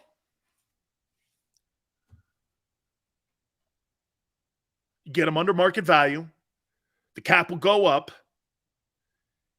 His contract will probably be when, if you're talking 40, probably put him at 5th or 6th. And in 3 years, he'll be 10th. And you'll be able to maneuver. If they do it that way, they'll survive. Unlike the rest of the $40 million quarterbacks who have not panned out. Every one of those $40 million quarterbacks has not panned out, except Mahomes. The rest of them have not returned investment. Dax of the world, Kyler Murray's. It hasn't. Yet to be determined if Jalen does. Running quarterbacks, and if that's the way it's going, paying them, we'll see. It hasn't happened yet. Personally, I think Baltimore, I think they're going to move on from Lamar. They're going to trade him to the Dolphins, who have the 49er, get this, who have the 49er picks. And they're going to get the 49, and they're going to get the Dolphin picks, and they're going to take a first-round quarterback. You watch. And they're going to have the quarterback on a rookie deal, and they're going to be able to rebuild Baltimore the same way Philadelphia built the Eagles on a quarterback making $1.4 million. That's the new trend on rebuilding. You got to find a quarterback that can win games for you at a low economic price. That's why Garoppolo's a steal. Jalen Hurts is so valuable. He's arguably one of the most valuable quarterbacks I've seen in a long time. You know why? He makes shit money, and you have the latitude to do whatever you want if you're Howie. Even if you screw up in free agency, you can cover it with another move. Look at the Cowboys. They can't do anything. Why is that? Well, the quarterback makes $45 million a year, and you got a back who makes 20. Why do you think they jettisoned Amari Cooper? He was making 20. He had 3 players at $75 million. You're not going anywhere with that. You're not going anywhere with that. You economically have to stay 2 years ahead of where you are currently for you to be viable every year. That's why the Patriots let guys go every year. How did they let Stephon Gilmore go? Stephon Gilmore 2 years ago, or 3 years ago, what was it, 19? He was the NFL Defensive Player of the Year. They wanted a new contract. They said, fuck that. Out. Out. We'll win games with him or without him. I don't care. And they let him walk. They let him walk. Who would get paid more, Tua or Hurts? Fan, I would say this. I'd pay Hurts more. I feel comfortable giving Hurts the money. Tua, he's a hit away from a convalescent home. I mean, seriously. Right? I mean, if you're Miami, you still have to make this decision yet. Do I pay Tua Tagovailoa $45 million? Hey, here, what's this? What's more of a gamble? I think they're both gambles when you ask me. What's a bigger gamble? $45 million for Tua or $45 million for Jalen? I think they're both gambles. I think both guys need to have a lot around them to win. Tua's made of paper mache. I got a problem trusting that. Dude, Jimmy Garoppolo didn't lose his job in San Francisco because of talent. Jimmy Garoppolo lost it because of injuries and not being available. That's why he lost his gig. He didn't lose it because he wasn't winning. The record speaks for itself. Okay? Formerly known as JoJo. Absolutely. That's the point here. You can't pay everybody. That's what makes the league parity, where I say shitty football, they say parity.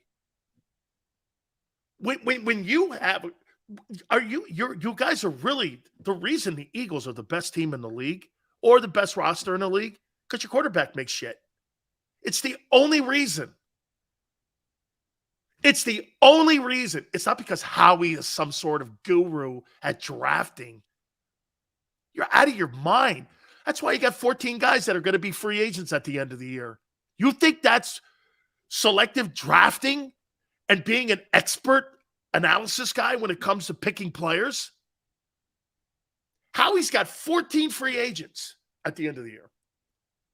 That's not a core group of dudes. Draft expert. Really? Where? Jalen will probably be his best pick in his entire time in Philly. Probably. He can't pick wideouts. He can't pick corners. He can't pick linebackers. He can't pick edge rushers. Where are you telling me he's a real O-line? Yeah, it's because he's got Jeff Stoutland in the building. The best O-line. Guys are blinded sometimes by this guy because he goes into free agency and covers his fuck-ups. You make it sound like he's brilliant. The brilliance is the contract with the quarterback.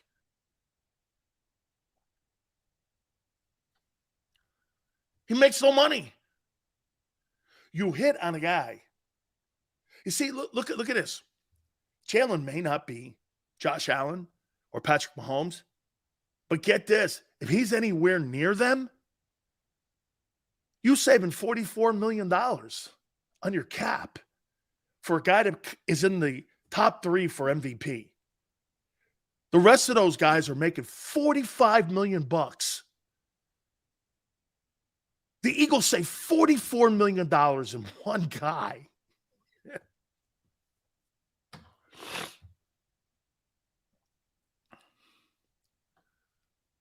I mean, let's be candid here. This team hasn't been put together through the draft. The O-line, yes. Okay, yeah, but you got the best O-line coach and best O-line evaluator. There's no coincidence to that. So you think if Jeff Stoutland wasn't the offensive line coach for the Eagles, you'd have the same group? Do you actually think Howie would pick the same guys if Stoutland wasn't there? Okay. Devontae Smith, wake me up, Justin, when that guy gets $1,000 and 100 catches. Then I'll let you know when he's good. Underutilized talent. Of all the players on the Eagle team, the most wasted talent on that team is him. Devontae Smith in another pro-style offense would be a 1,300 guy, I think. And I would throw the ball to him. Look, if he was in Cincinnati, how many people believe if Devontae Smith was with Joe Burrow, he'd have 1,300 yards? How many people believe that? With Jamar Chase on the other side. So are you trying to tell me that Jalen Waddle's that much better? Jalen Waddle will have another season where he's going to be over 1,000, probably 1,500. In less catches, more production. You'd have 2 receivers in Miami with 1,500 yards.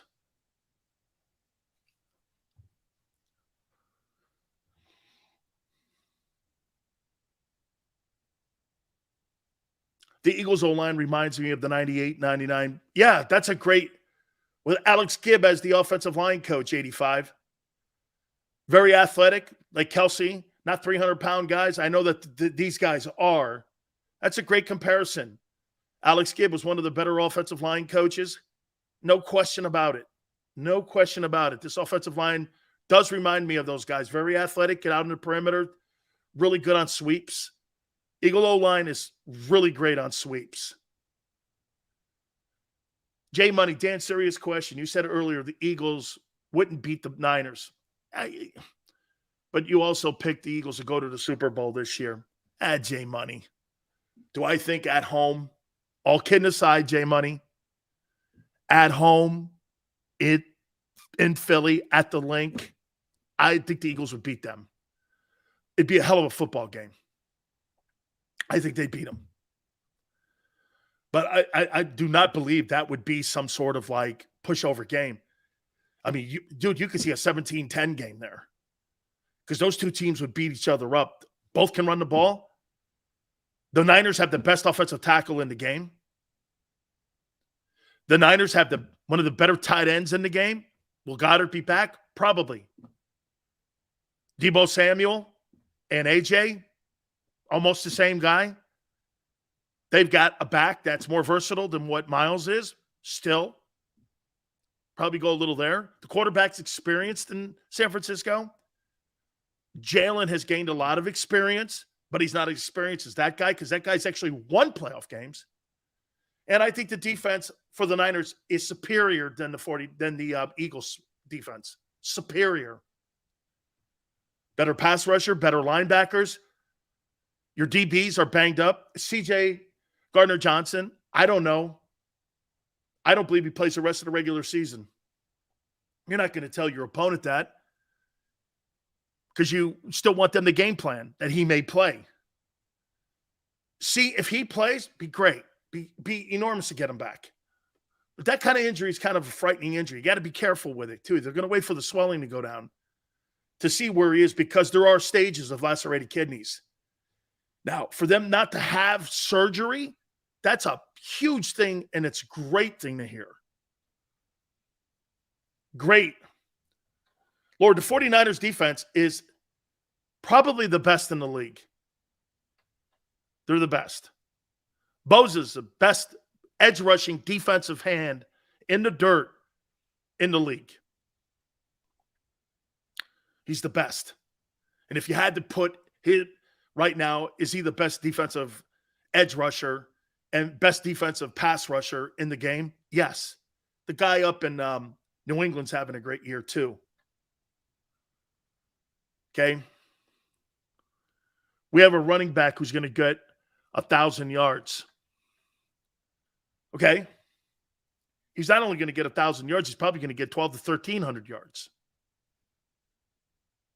McCaffrey's going to be a guy who's probably going to have 50 catches, 900 rushing yards, and he's going to be a Brian Westbrook. I said this, I watched that interview with Brian Westbrook, and I say this to you. Brian Westbrook, to me, is a better version of Christian McCaffrey because he's healthier and he's better. Brian Westbrook was a great football, borderline Hall of Fame guy. I think he's better than Shady McCoy because he can do more. Pass protection, pass receiving, running in between the tackles. He did it all. Westbrook is probably the most complete player the Eagles have had since 2000. I say that with no problem, including T.O. T.O. had 1 year. This guy did it every year. He's a great football player. One of the greatest Eagles in the last 25 years. I mean, you take that guy off a football field, you're going to feel the impact. Pass protection alone. He picked up blitzes as well as any back I've seen since Walter Payton. His pass protection was unbelievable. For him to be that astute, he must have sat in offensive line meetings to pick up the techniques that he had. And then for him to be able to catch a football coming out in the perimeter the way he did, and then turn around, not miss games, and he could run the ball 23 times. It's remarkable. Brian Westbrook today in the open market would make $25 million. To be the highest paid guy in the league at that position. It's just a great player. I mean, he's like Marshall Faulk, but just not as big as Faulk.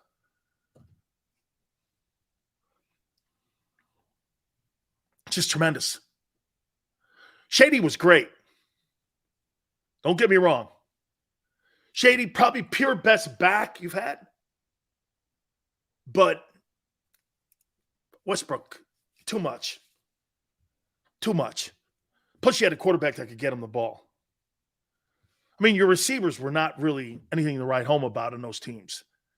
Those 04, 05 teams, the 06 and 02 teams, those not really, Fred Mitchell and them kind of dudes? Not really anybody to sit and write home about. The TO2, again, Yuri had 14 touchdowns. He was special. I'm shocked that McCaffrey still – I am too, Matt. That was one of the big criticisms that Xander had when that news broke that McCaffrey went to the Niners. How long is it before he's injured? And they've done a pretty nice job. They've done a pretty nice job with him on keeping him relatively healthy. FedEx.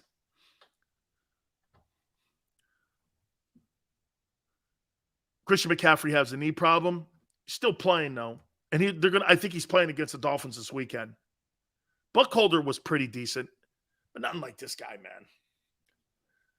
Guy was just a tremendous player, just a tremendous football player. I love in a couple weeks I'm going to get him on too. Xander's looking at it probably through the right lens because the Niners don't scare me really, because he's probably looking at Jimmy G and going, we could beat that guy. He looks at Brady and the Cowboys and goes, do I really want to play them guys? Okay. I think the Eagles are better than the Cowboys. I don't see where you match up anywhere across the line with the Cowboys where they have an advantage. Where? Okay, your run defense is better than them. Their edge rushers are better than you. Their corners are healthier than you. Their back end, and here's probably the most important one, though, their coordinator's better than yours. Is Kellen Moore better than Shane Steichen? I don't know. You know why? I think that Shane Steichen has done a really nice job with the RPO creation that is tailor-made an offensive system for Jalen Hurts. And I think he's really done a nice job customizing it. Shane Steichen, I want you guys to understand something. I talked to Frank Reich about him. Shane Steichen is not an RPO offensive coordinator. I found this to be a remarkable conversation Frank and I had. I said, he's never coached RPOs. He goes, no. What coordinator do you know has coached RPOs in today's NFL? I said, good point. So when you get one of these guys, you've got to readjust every single thing you do. When I went from Phillip Rivers to Jacoby Brissett, Frank goes like this. It was night and day. That's why when they won the Super Bowl in 2017, there wasn't that much of a nuanced change from Wentz to Foles. Less designed run plays for Foles versus Wentz was probably the only thing that was different in that 17 Eagle offense. This is Frank Reich's words. We probably ran less designed plays for the quarterback to run. Foles was just as good an arm, and he's streaky. I think Frank said that Nick Foles can be like Peyton or Eli Manning streaky in playoffs.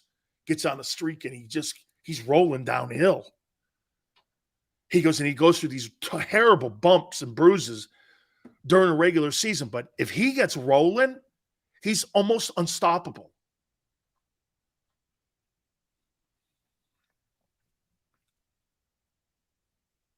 Seiken is doing a great job aside from a couple bad games.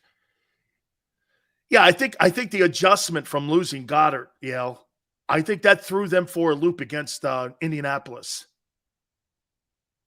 Okay? I think they had some bumps. They had some bumps in that trying to figure it out, and that's why you saw more carries.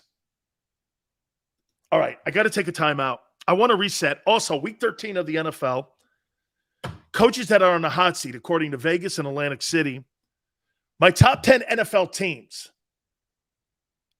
We'll do that next. Hour number 3, hit the like button. Keep it here on the National Football Show.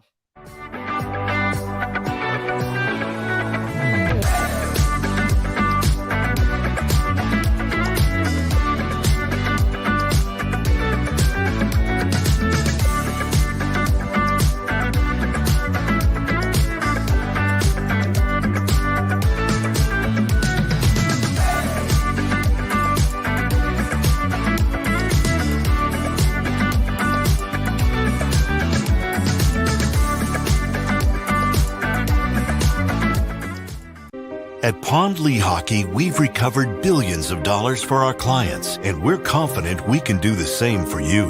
With over 250 years of combined courtroom experience, we've helped over 100,000 injured clients obtain some of the largest settlements in Pennsylvania. One conversation is all it takes to help you and your family get back on track. If you've been injured in an accident, give Pond Lehocky a call. Jim Gardner is an icon. A Philadelphia treasure. He's a mentor, a pace setter. Jim is my North Star. He's trusted, Revered. Appreciated. he is Action News, He's compassionate. Honest. and fair, He is extremely dedicated. motivated, and always seeking the truth. He's also funny. We are a team of many. Jim Gardner is our leader, and we're lucky to have him. Go passionately. Go fearlessly. Go confidently. Go Birds! Go confidently towards your goals with First Trust, Philly's hometown bank for nearly 90 years, and the official bank of the Philadelphia Eagles. We're focused on getting you over the goal line. So go with conviction. Go with trust. Go Birds! And go forward with us by your side. First Trust Bank, the official bank of Philadelphia dreams. Oh, and go Birds.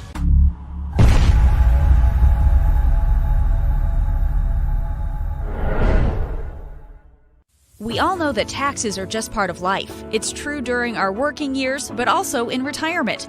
But what you might not know is up to 85% of your Social Security benefits might be taxed.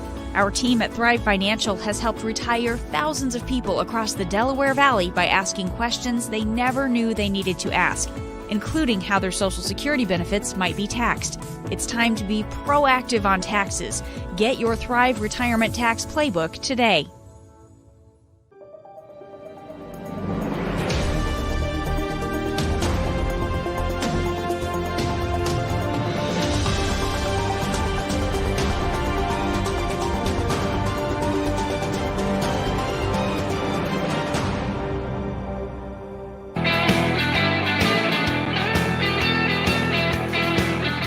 Hour number 3, National Football Show. Devontae Smith is nowhere near Jalen Waddle. Not close. When it comes to production. Talent-wise, maybe. You can't sit here on November 30th and make those proclamations. How can you do that? He's had 28 games as a wide receiver in your system, and he's been dramatically underused.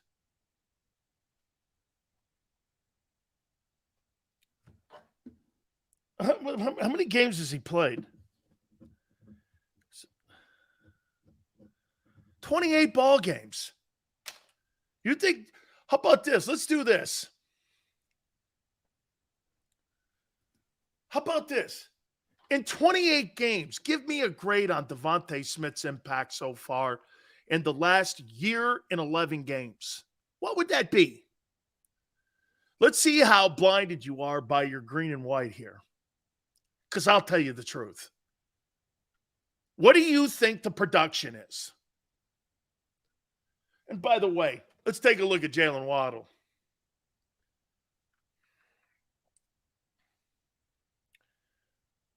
Let's take a look at Jalen Waddle with Tagovailoa and Jacoby Brissett a year ago, too.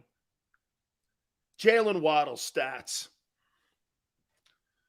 So to be very embarrassing.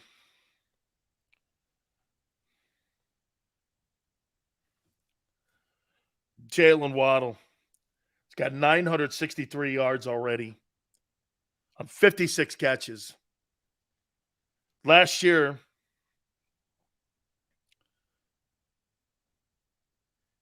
he had 104 catches for 1,050. So as of right now, he's theory got 2,000 receiving yards. Let's see where let's see where Devontae is. Devontae Smith's stats.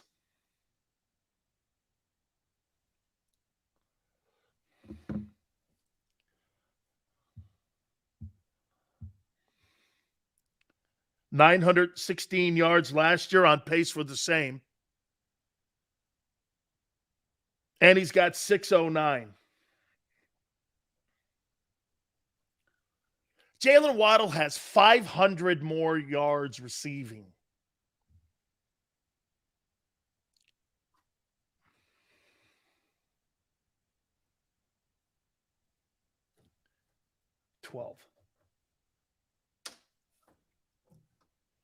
He's got 60 more catches with Jacoby Brissett and Tua Tagovailoa. It's not close. It's not close.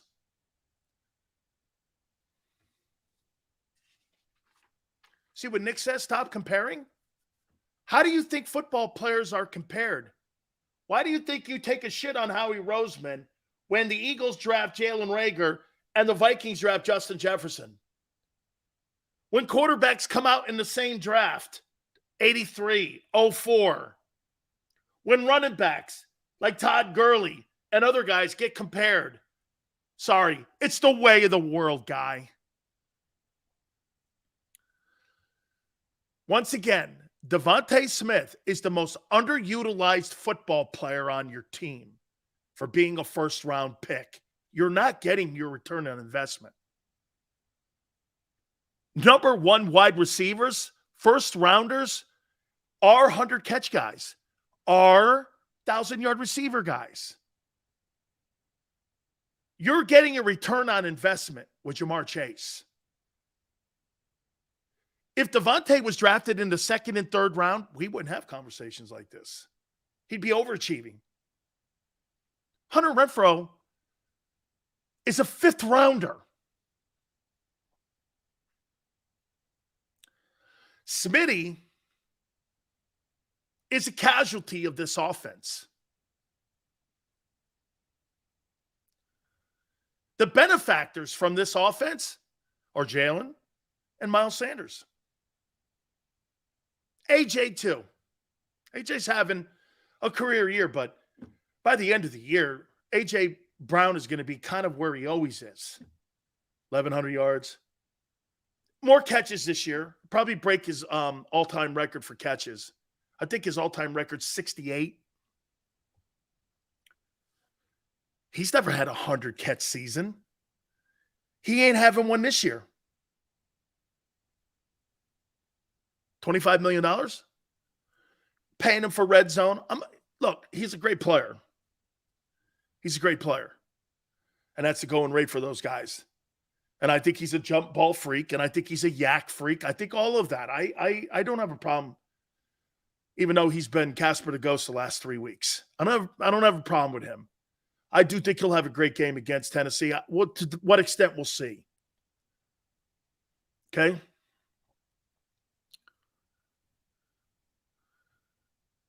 Hurts has more passing attempts than Tua.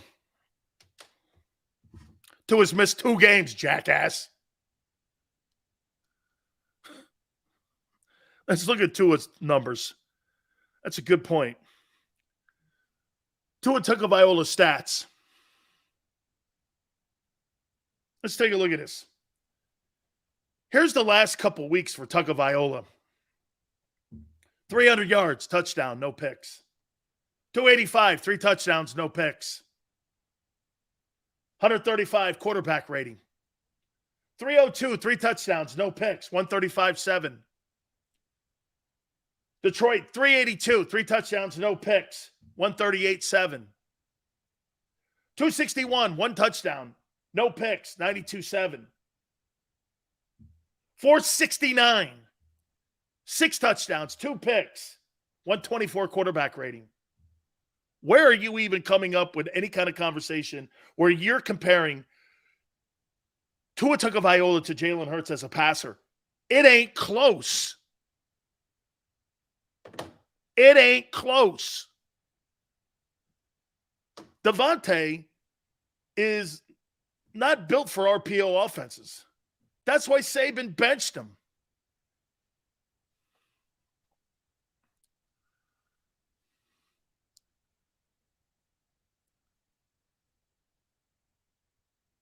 Sills, please compare our rushing attempts to those other teams. Rushing teams don't win Super Bowls. Last 5 years. What rushing team won a Super Bowl? Rushing teams got all bounced last year. All the running teams got bounced. Every one of them.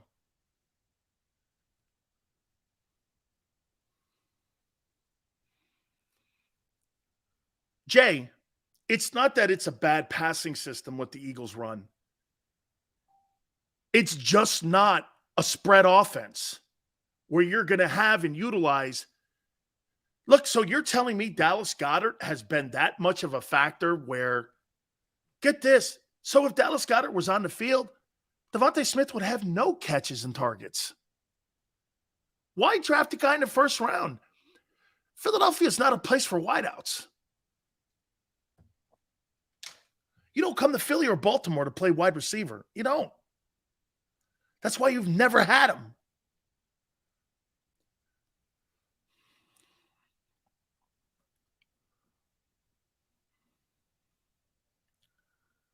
Is it a good passing system? The route combos are garbage. Nick, I have no idea. Okay? You keep asking the dumbest fucking question on the planet. I have no idea. I have no idea. Come to Philly if you want to win. You think wide receivers? Hey, Yale. So you actually think wide receivers have this conversation? Hey, screw my numbers. I don't care about my place in the NFL. I just want to win. You really think that? Do you actually think you're talking to high school wide receivers? Do you actually think that you're talking to people that have that high school mentality that are wide receivers in today's NFL? You don't care about my numbers. I just want to win games. Yeah, that sounds like a modern day wideout. That sounds like Odell Beckham. That sounds like Devontae Adams. Hey, I just want to win. Yeah, okay. Yeah, that's it. Hey, man, if I don't get 1,000 yards or 100 catches, screw it. I don't care. You know, it's okay. I just want to win. Okay. Seals, you think Hurts wins a Super Bowl in Philadelphia? No. Ever.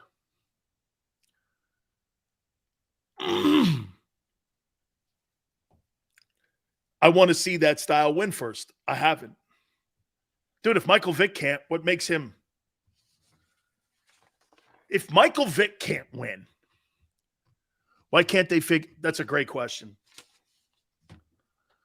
Why can't they figure out what to do with Smitty? 85, best question you've ever asked me.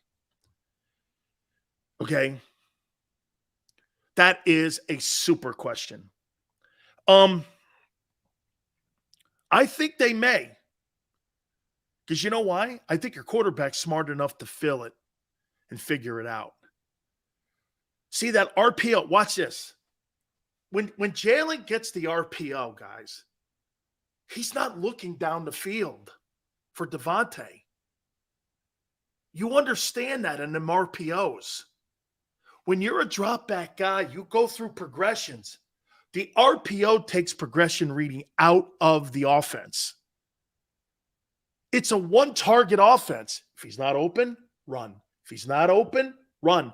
That's why you guys even tell me this all the time, don't you? Hey, 1 week it's Goddard. 1 week it's AJ. Could be Devontae. But it's never all three of them. We have not seen a game this year where all three were superstar players.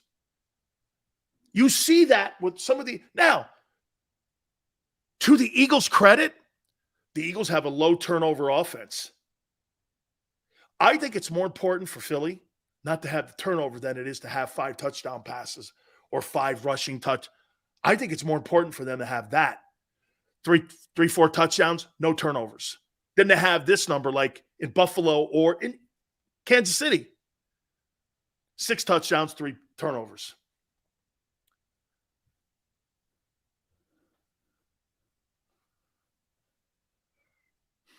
Vic in this offense would be fire. But what wide receiver did he ever hit all the time? He didn't have big-time passing numbers. He never did. He was that dual threat dude that didn't win shit. Didn't win nothing. And in this offense, he had Andy Reid as a play caller. Philly's bully ball, clock, time of possession. Absolutely. I that's not the style that see, I guess too, what I would say to you guys is the Philadelphia Eagle offense takes no. I'll tell you one thing though that Jalen is starting to get. He's starting to get the pass interference call down the field. The referees are starting to give him that autonomy. Where they're starting to buy into him more. You're seeing more PI calls down the field. That's a good sign because the Eagle offense takes no advantage of today's NFL passing game. Zero advantage of it. Dude, most of these teams throw the ball down the field for a reason. You know why? I think 70% of the time the refs are going to be on the side of the offense for pass interference. And the Eagles just don't do that. They just don't do it. They'd rather RPO it to death. Watch, like I said, here's Jalen. Boom, reading the guy. If this guy crashes down, he takes it and runs. If he decides to rush, pulls it, throws it to one target. That's why Devontae's running routes for no reason. It's not a spread offense. RPO has nothing to do with spread offense. That's why you don't have multiple guys every game making big yardage or big. You have guys making big plays, but they don't have big games.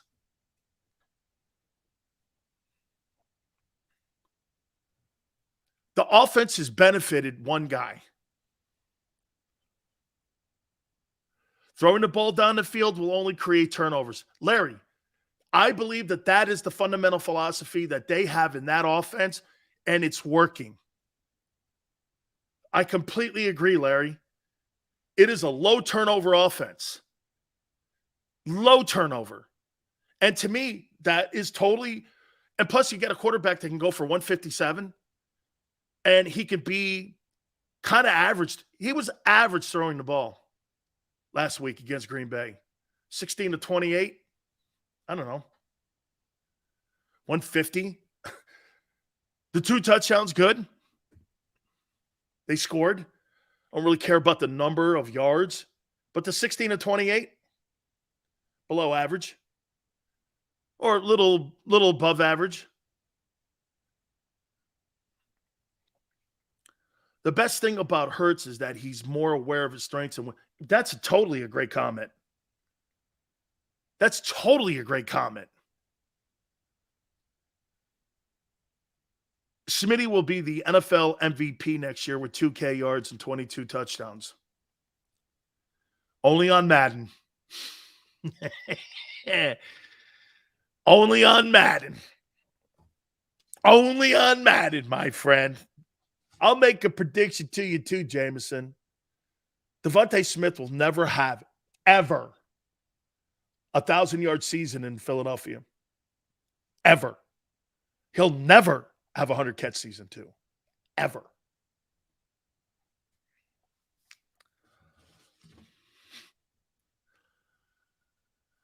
If it ain't broke, why fix it? Well, because when you lose a player like Dallas Goedert, you're going to rely on your running back / quarterback to carry the ball 18, 19 times a game. It's not sustainable. Show me the crystal ball, my guy, all these predictions. Well, we'll get there. I was told that Jalen was going to throw for 4,500 yards. Xander said 75 touchdowns. To be 2,000-yard receivers. Everyone's telling me it ain't happening. It ain't happening. Not even remotely close. Jalen make it 3,800 passing yards. 26 touchdowns, somewhere in there. As predicted. Somewhere in there, 900 yards rushing. Be a great season. Be a great season. Almost a 2017 season for Lamar Jackson. Dan Eagles got to stop illegal man downfield. Yeah, but hey, 85. The RPO has that built in to illegal man downfield. Dude, if you step 3 or 4, and get this, you know what the defensive line coaches on the opposing team and the defensive coordinators do to the refs prior to the game? Keep an eye on the RPO and that offensive line going past the line of scrimmage. The reason you're getting called for that is because that RPO, those old linemen, if they step over the line of scrimmage, you get called for illegal man downfield. Even if you're 3 yards, 2 yards, 1 yard, half a yard over that line of scrimmage, it's illegal man downfield. And it's a big fundamental thing on that RPO because you're not allowed on that RPO to leave that line of scrimmage. Because the RPO is considered a pass first to the refs. And if they start getting down the field on RPOs, illegal man downfield right off the bat, they got to hold their water. It's a harder thing to block for offensive linemen. Because think about it, even if the offensive line guys don't even know if it's a run play first because the quarterback dictates that off the safety. So you've got to hold your water. And if it is a pass, then they got a pass probe. If it's a run, you're late on contact, which makes it even more remarkable that you could run for 363. Those guys are gifted. That's why they're really good at the RPO run part of it. That's why they've given up some pressure this year, except for Lane. Lane's had a really great year. He's had a great year this year. Dan, don't they get a 1 yard grace? Vlad, think about this. RPO, when Jalen is behind the line of scrimmage and got the ball in his hand, he's in a pass position. If you're an offensive lineman and you cross the line of scrimmage, that's illegal man downfield. You don't get a grace on that. There's no great. It's pass interference. I mean, it's illegal man downfield. That's why they've been called so many times this year on it. It's a tough block because the quarterback he holds the safety because he's waiting to see what that guy does. If he comes crashing down, Jalen either keeps it, hands it. If he goes back into coverage, he'll probably run it himself. If he blitzes, he'll probably stand back there and throw it. It's a hard block, man.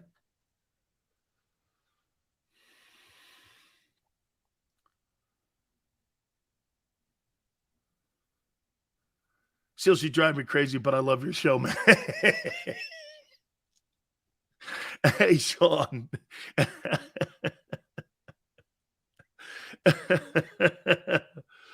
Oh, thank you very much.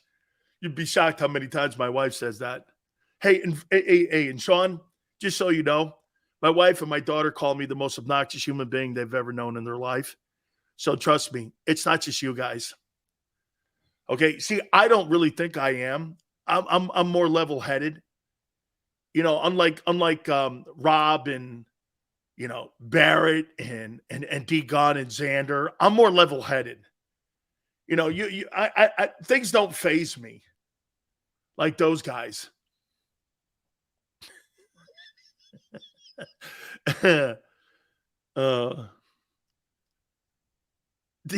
right, Big Dan. How in the hell do you stop this RP? Hey, I'll tell you this, GT. There's something that is really Jalen Hurts runs the best RPO I've ever seen, college or pro. He really, and the coaches have done a great job at putting that together. I believe that this is what the Wildcat was supposed to be. They were always looking for a guy who could be accurate and be good in the passing game, and they got it here with Hurts. I think the RPO offense to me is a better form of the Wildcat because you got a quarterback that can actually, he's not exceptionally accurate, but he's accurate enough to make you have to game plan it. You know, there's certain guys. Here's a great example. Sean Payton tried to run the RPO with Tyson Hill. Tyson Hill couldn't hit the broadside of a barn. Okay, he was a better man's version of Tebow in the NFL. Tebow was a terrible passer. He just was terrible, but he ran the RPO. But Tebow couldn't throw the ball. Jalen's a better Tebow in the NFL. That's what they wanted Tebow to do, is exactly what Jalen's doing. Okay? All these quarterbacks that have come out, these RPO guys who you couldn't find a spot for if you created one back in the day. Well, they've created it in Philly. Maybe you'll start to see more of these offenses in the league. Maybe. I don't know. Okay? Maybe you start to see, there's 2 of them in the league now. Well, there's 3. Kyler Murray, Lamar, and Jalen. Those are the only 3, really. You can't put Josh Allen. Josh Allen's got a cannon, and he's accurate. He's stupid in the red zone right now. Mahomes isn't really. He creates passing lanes with his mobility. He's not really a guy that's going to try to go for 150 yards rushing. That's not who he is. Herbert's a traditional drop-back guy. Burrow's a traditional drop-back guy. So there's really only 3 of these dudes in the game. Deshaun Watson, too. Deshaun Watson's a drop-back guy. He's not really a mobile guy. He's more in line with Patrick Mahomes. I think the coordinator is being an issue up there in Buffalo. I think Ken's got to do a better job. In my opinion, I think he's got to do a better job. All right. Daniel Jones, he's a terrible passer. But they got great coaching going on there. Daniel Jones is a runner. Here are the big sills. Top 10 teams as we enter week 13. Number 10. The Tennessee Titans, who are currently in the 3-hole right now in the AFC playoff picture. Even though beaten last week by the defending AFC champion Bengals, I think the Titans, who are sitting at 7-4,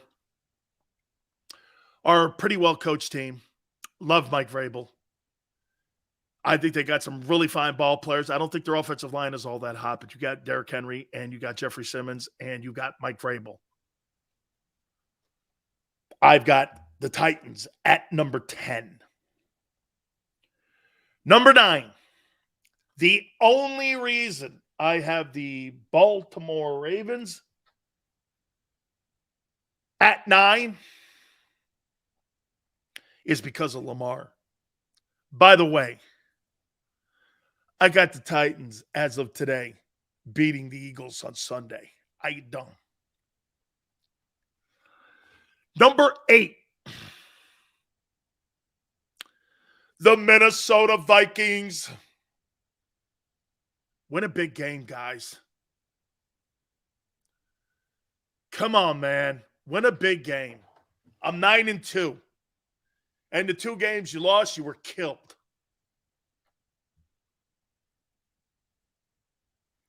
Number 7, Joey B. Joey B. Know something about that guy. Man, you talk about paying. Hey, who would you rather pay? Jalen Hurts or that guy $45 million? Oh, man. That's like asking me, man, hey, you want to go out with Kate Upton or his sister? I want to go out. Do I have a choice? Yeah, you get to go out with Kate Upton. Okay, well, I'll go out with Kate Upton. You want to go out with Kate Upton or her sister? I'll take Kate Upton.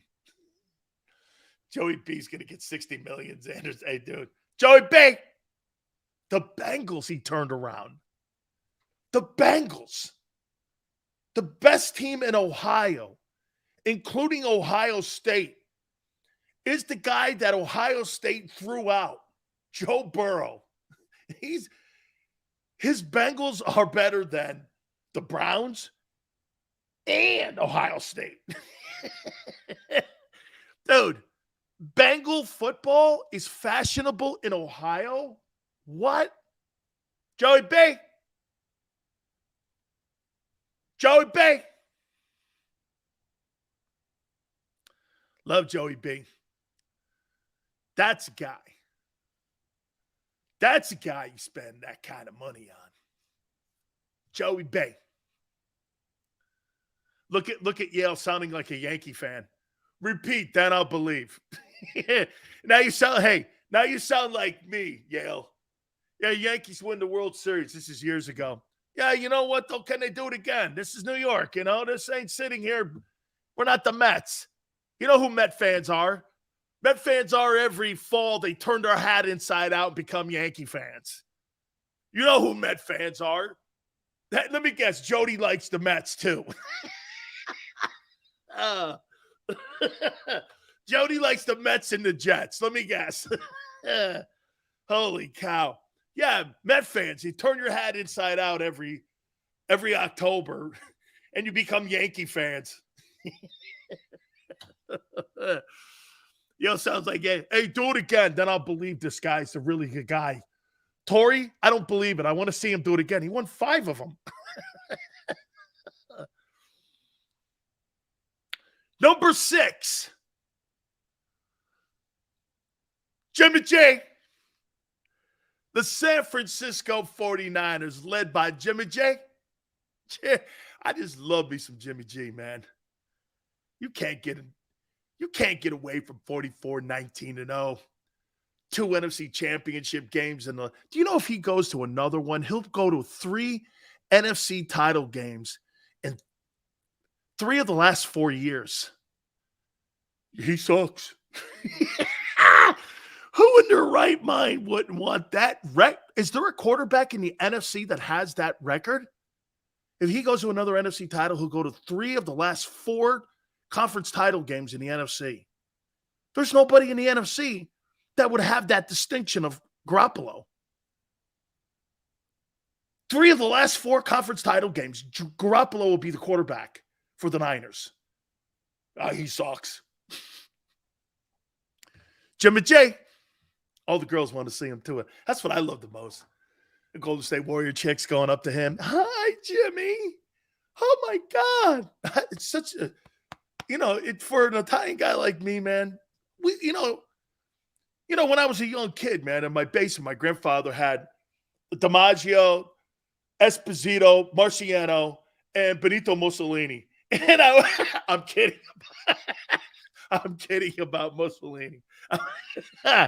I go, Grandp, who? Hey, DiMaggio, remember. Always remember about DiMaggio. He's the guy. Always remember.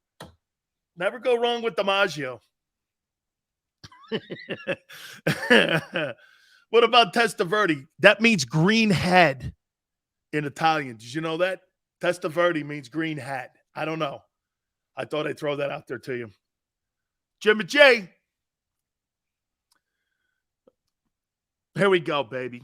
Now we're in the top 5. Number 5, the team that I have picked to go to the Super Bowl.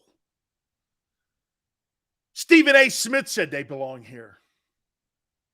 He didn't say that. The Buffalo Bills are in the 5 hole and rapidly moving up. Number 4, Dak is back. Dallas Cowboys at number 4. Yes, sir. Cowboys. Hey, when's Jalen going to beat Dak Prescott? Is that this year? You think Christmas Eve he beats him? Not. Dak Prescott will be 8-3 versus the Eagles in his career. Dude, that's kind of pink slip stuff, right? It's kind of like ownership. You guys have to turn over like the house papers to Lincoln Financial to Dak Prescott if he wins again. What if they won like 12 of the last 11 or something like that at Lincoln Financial, 12 of 14? Okay, so you guys will have to do this. Here's the ownership papers for Lincoln Financial, or actually for the Eagles. Here's ownership for the Eagles. Dak, it's yours. Be 8-3 versus you guys.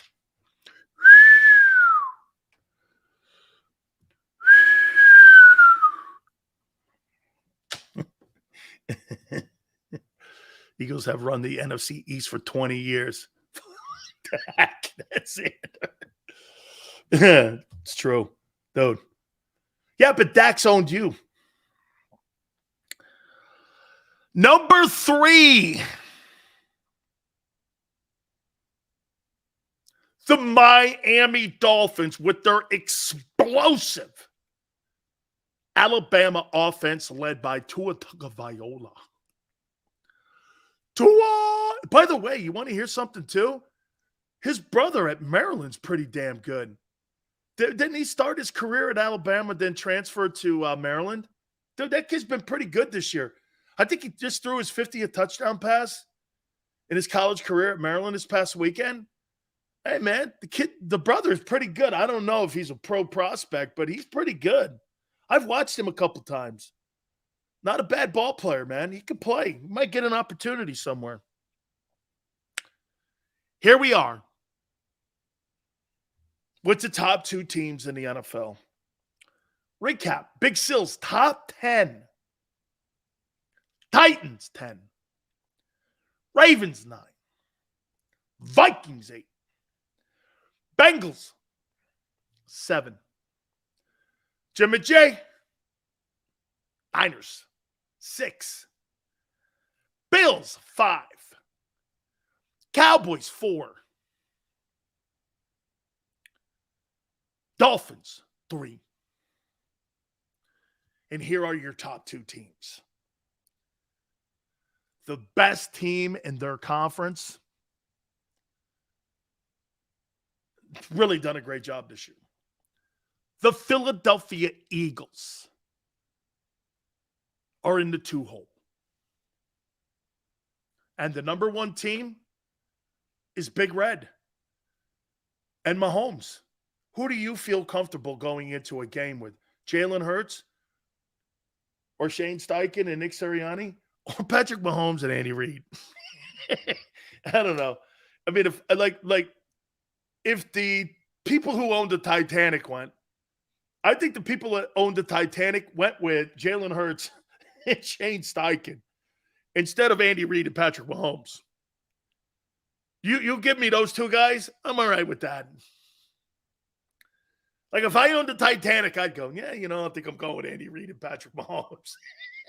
Those are my captains. Yeah, I think I'm going to go that route. Yeah.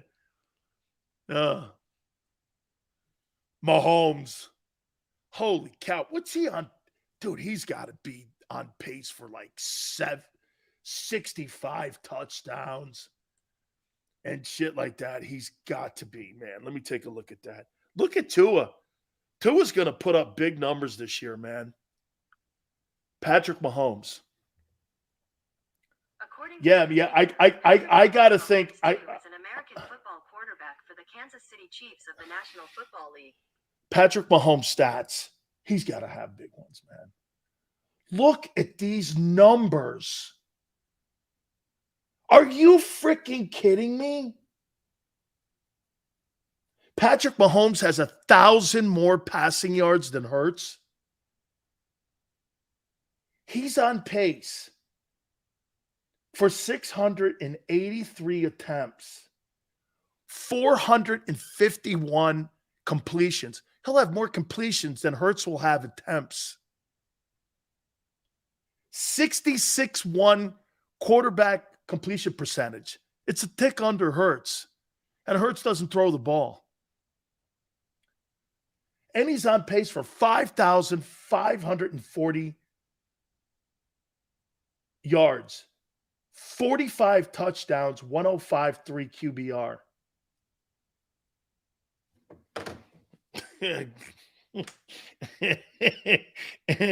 It ain't close, my friends. It ain't close, my friends. And some would go, well, what about the 12 picks? Well, when you throw the ball 700 times in a season, 12 interceptions is not a huge number. You're looking at it wrong. 700 times he throws the ball and you get 12 picks. That's not a big deal. That's not a big deal. You'll throw the ball 400 times and have 4 picks. This guy throws the ball 350 more times than you do in a season. You're going to have that. This guy doubles the Eagle offense himself. Woo-wee. Damn. Whew. Wow. Dan, get Jody on. He thinks Jalen's the clear MVP. Jalen's in the MVP conversation, clearly. Jody knows better. That award's a stat award, unfortunately. And by the way, the writers don't see Jalen Hurts as a big-time passer, or they'd be talking about him differently. We all know the truth. They don't look at him as a big-time passing quarterback. They look at him as having, when you hear people talking about Jalen, isn't it condescending? Outside of me. But when you hear other people like outside of Philly talking about him, they'll do this. He's having a great year. Does a great job running the RPO. You never hear them talking about his importance to the team and how important he is. You always hear people talking about Josh Allen and Patrick Mahomes' numbers. You can't get around that. You will never get around that. Vegas says he's second. Of course he is. But he's a distant second. And by the way, the Chiefs are 9-2. We're not talking about a team that's 7-4 here. I mean, you're making it sound like, well, Jalen's outplaying him. The guy's got one more win than him. And this guy's got 700 times more passes thrown and completions and touchdowns. This guy's got 30 TDs already. Jalen will never throw for 30 touchdowns in a regular season. Ever. And that RPO offense. Why? Because he doesn't get everybody else involved. You don't have multiple guys each game making big plays. That's been a standard operating procedure the last 28 games. It's either this guy. You guys say it to me. Sills, you know what they said at the beginning? It was either going to be AJ, Devontae, or Goddard. But it's never all of them. When you're a guy like Mahomes, all of them get yards and touchdowns. Not in Philly. It's either him or him. Rest of them, you're off that week. You're not playing. Right?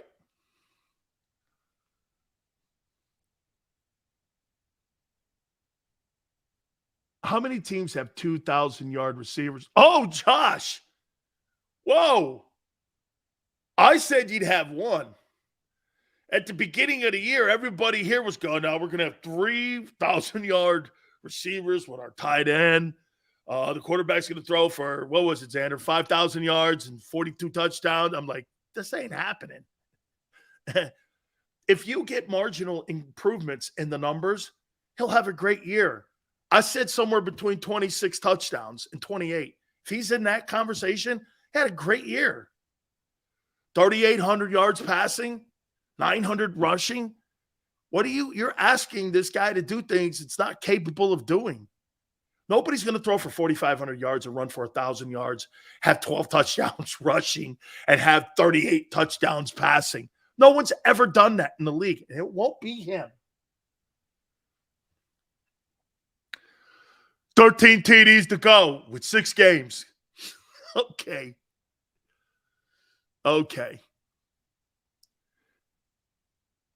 Brown has 800 yards. Great. Great. Dana Jalen wins it. Change the narrative for Riders. Yes. 85. Let me take a timeout. Week 13 of the NFL. Let me get through that. I want to do that when we come back here too as well. Hit the like button. Keep it here on National Football Show.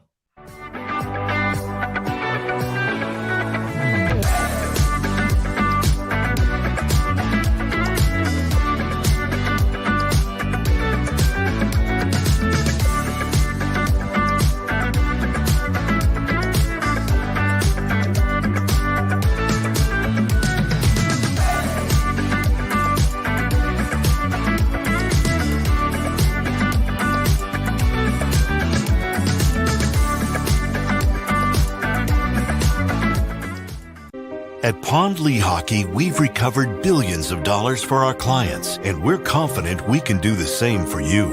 With over 250 years of combined courtroom experience, we've helped over 100,000 injured clients obtain some of the largest settlements in Pennsylvania. One conversation is all it takes to help you and your family get back on track.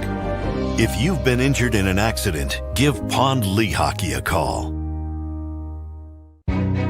Jim Gardner is an icon. A Philadelphia treasure. He's a mentor, a pace setter. Jim is my North Star. He's trusted, revered, Appreciated. he is Action News, He's compassionate. Honest. and fair, he is extremely dedicated, motivated, and always seeking the truth. He's also funny. We are a team of many. Jim Gardner is our leader, and we're lucky to have him. Go passionately. Go fearlessly. Go confidently. Go Birds! Go confidently towards your goals with First Trust, Philly's hometown bank for nearly 90 years, and the official bank of the Philadelphia Eagles. We're focused on getting you over the goal line. So go with conviction. Go with trust. Go Birds! And go forward with us by your side. First Trust Bank, the official bank of Philadelphia dreams. Oh, and go Birds.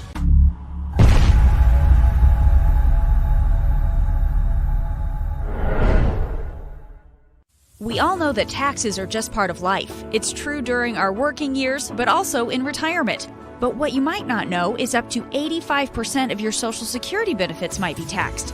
Our team at Thrive Financial has helped retire thousands of people across the Delaware Valley by asking questions they never knew they needed to ask, including how their Social Security benefits might be taxed. It's time to be proactive on taxes.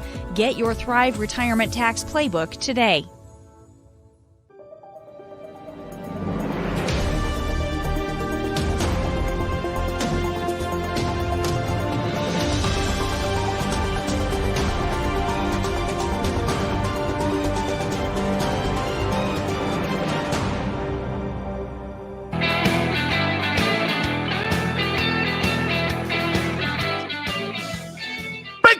National Football Show. Hit the like button here. How you doing, my friends? Appreciate you guys coming in here, man. I think it's going to be a very interesting weekend in the NFL. These games are going to be interesting to see. Okay? Pete, Sileo being negative. I haven't been negative. What, because I think that the Titans are healthier than you? And I think the Titans have all the ingredients to beat you? You think that's negative? Okay. That doesn't make it not a good season. You're not going to not just lose one game. And now your injuries have played a factor. You've lost 2 starting all-pros, CJ and Goddard, but you still think you're the best. How's that possible when you lose frontline guys like that? You really think that? You're out of your tree. Out of your tree. Out of your tree. Okay. Here are the games this week. Buffalo at New England. Interesting. Bill Belichick has owned the Buffalo Bills, but the Bills have owned New England over the last couple of years. You know that the New England Patriots haven't won a playoff game in 3 years? Buffalo has to win games like this here, my opinion. That's going to be an interesting ball game, Thursday Night Football. Sunday, Cleveland at Houston.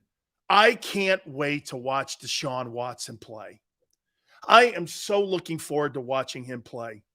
I can't wait. I can't wait to see what he's going to bring back to the league again. I am so looking forward to that. I can't wait to watch this guy play. That'll be must-see television. I got to watch him play. Here's a guy that's the richest man, in my opinion, because he got $230 million guaranteed in his contract. Every cent of it. I want you to understand how great this player is. Okay? You want to understand how great this player is? This guy had 28 accusations of sexual misconduct against him. He signed a contract extension for $30 million 18 months earlier. And then guess what? The Browns gave him a raise. They gave him a raise. And they guaranteed more money. And they gave him a starting position. The Browns are going to be great over the next couple of years. They're going to be a great football team. And you know what he put inside the contract for escalators because of the guarantee? Do you know what the secret sauce is in the guaranteed money? Because of the guaranteed money, they can lower his base to $1 million. They can lower the base to nothing. Because the 230 is considered a signing bonus. They gave him a $230 million signing bonus, basically. Over $250 million. There's more latitude in Cleveland than anywhere when it comes to moving money around. When that entire contract gets guaranteed like that, you could drop the base to the minimum. That's the key on that guaranteed, though, because you can put it as a signing bonus the entire contract. That's right. That's right. Xander just said it. 3 years, man. Guarantee him at 35, somewhere between 35 and 40. Guarantee it. And the money that you can move around, you could do the same thing in Philly. Think about it. The guarantee in Cleveland is the contract. The base, who cares? He's getting the money anyway. He's getting that money anyway.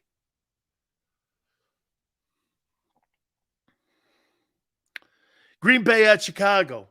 I thought that Aaron Rodgers was going to take a knee. But he's playing this week against Chicago. I think it's because he loves beating up on Chicago. 50 a year. Okay. Jacksonville at Detroit. How about Detroit, man? Playing some good ball. Dougie, kind of a rocky season and a bumpy season. I thought Trevor Lawrence played pretty good last week, though. How about the Jets and their immature quarterback, Zach Wilson, taking on Minnesota. Minnesota better win that Jet game. Mike White has taken Zach Wilson's job. Mike White, who made 300 yards look easy.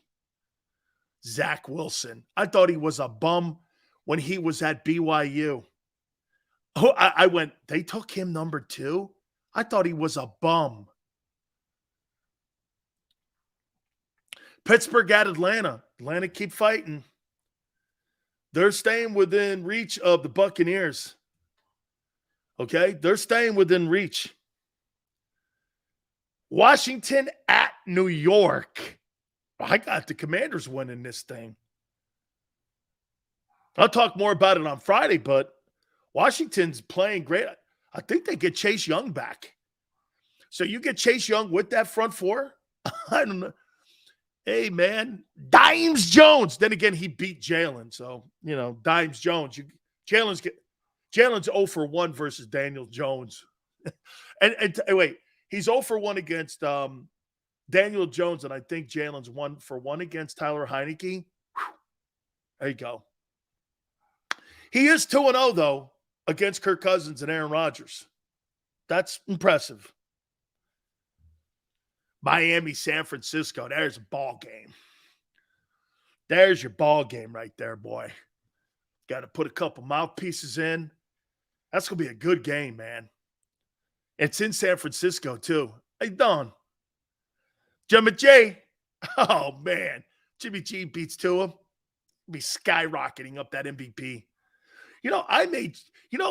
Wouldn't it be great if I could give my MVP award to Jimmy Garoppolo, man? Oh, my God. I'd send Don Yee a text and go, Don, I had to. Jimmy G. Jimmy G. Jimmy G's 1-0 against Jalen, too. I don't. No. Jalen didn't beat Jimmy Garoppolo last year, my friend. Oh, no. No. Seattle at the Rams. Come on, Gino.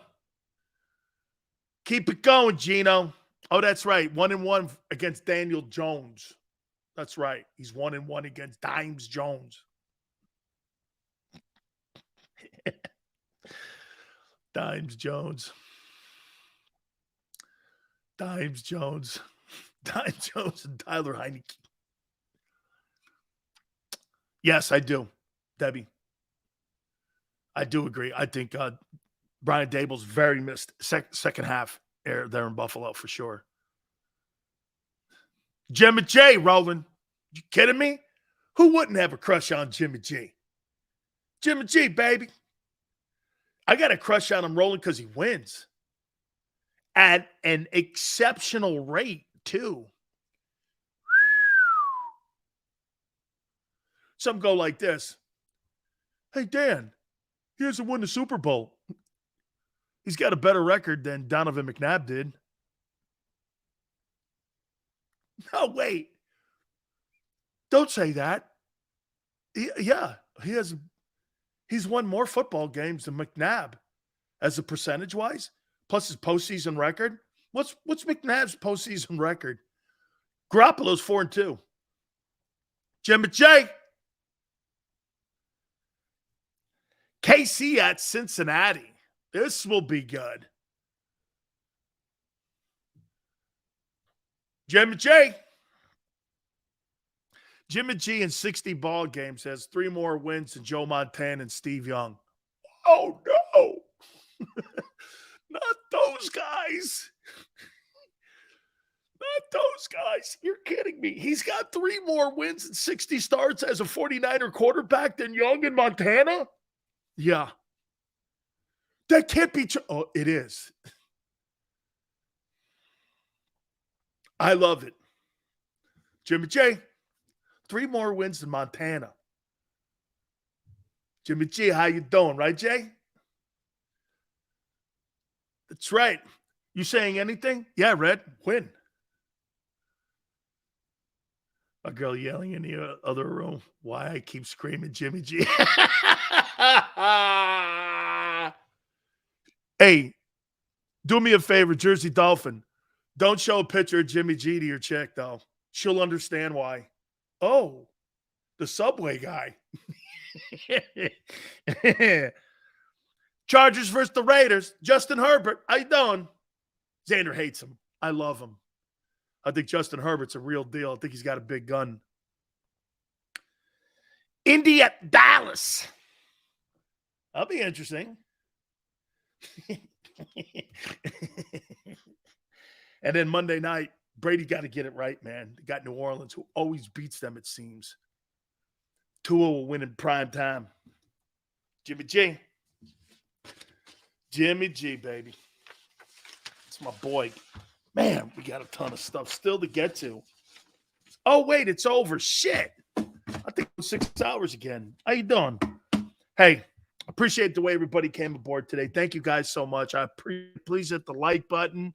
If you missed Merrill Reese, he was in the first hour. We'll have it posted at the JAKIB Sports channel. We appreciate it. Till tomorrow, 3 to 6 Eastern. Xander, thank you very much. We shall see you on the flip side.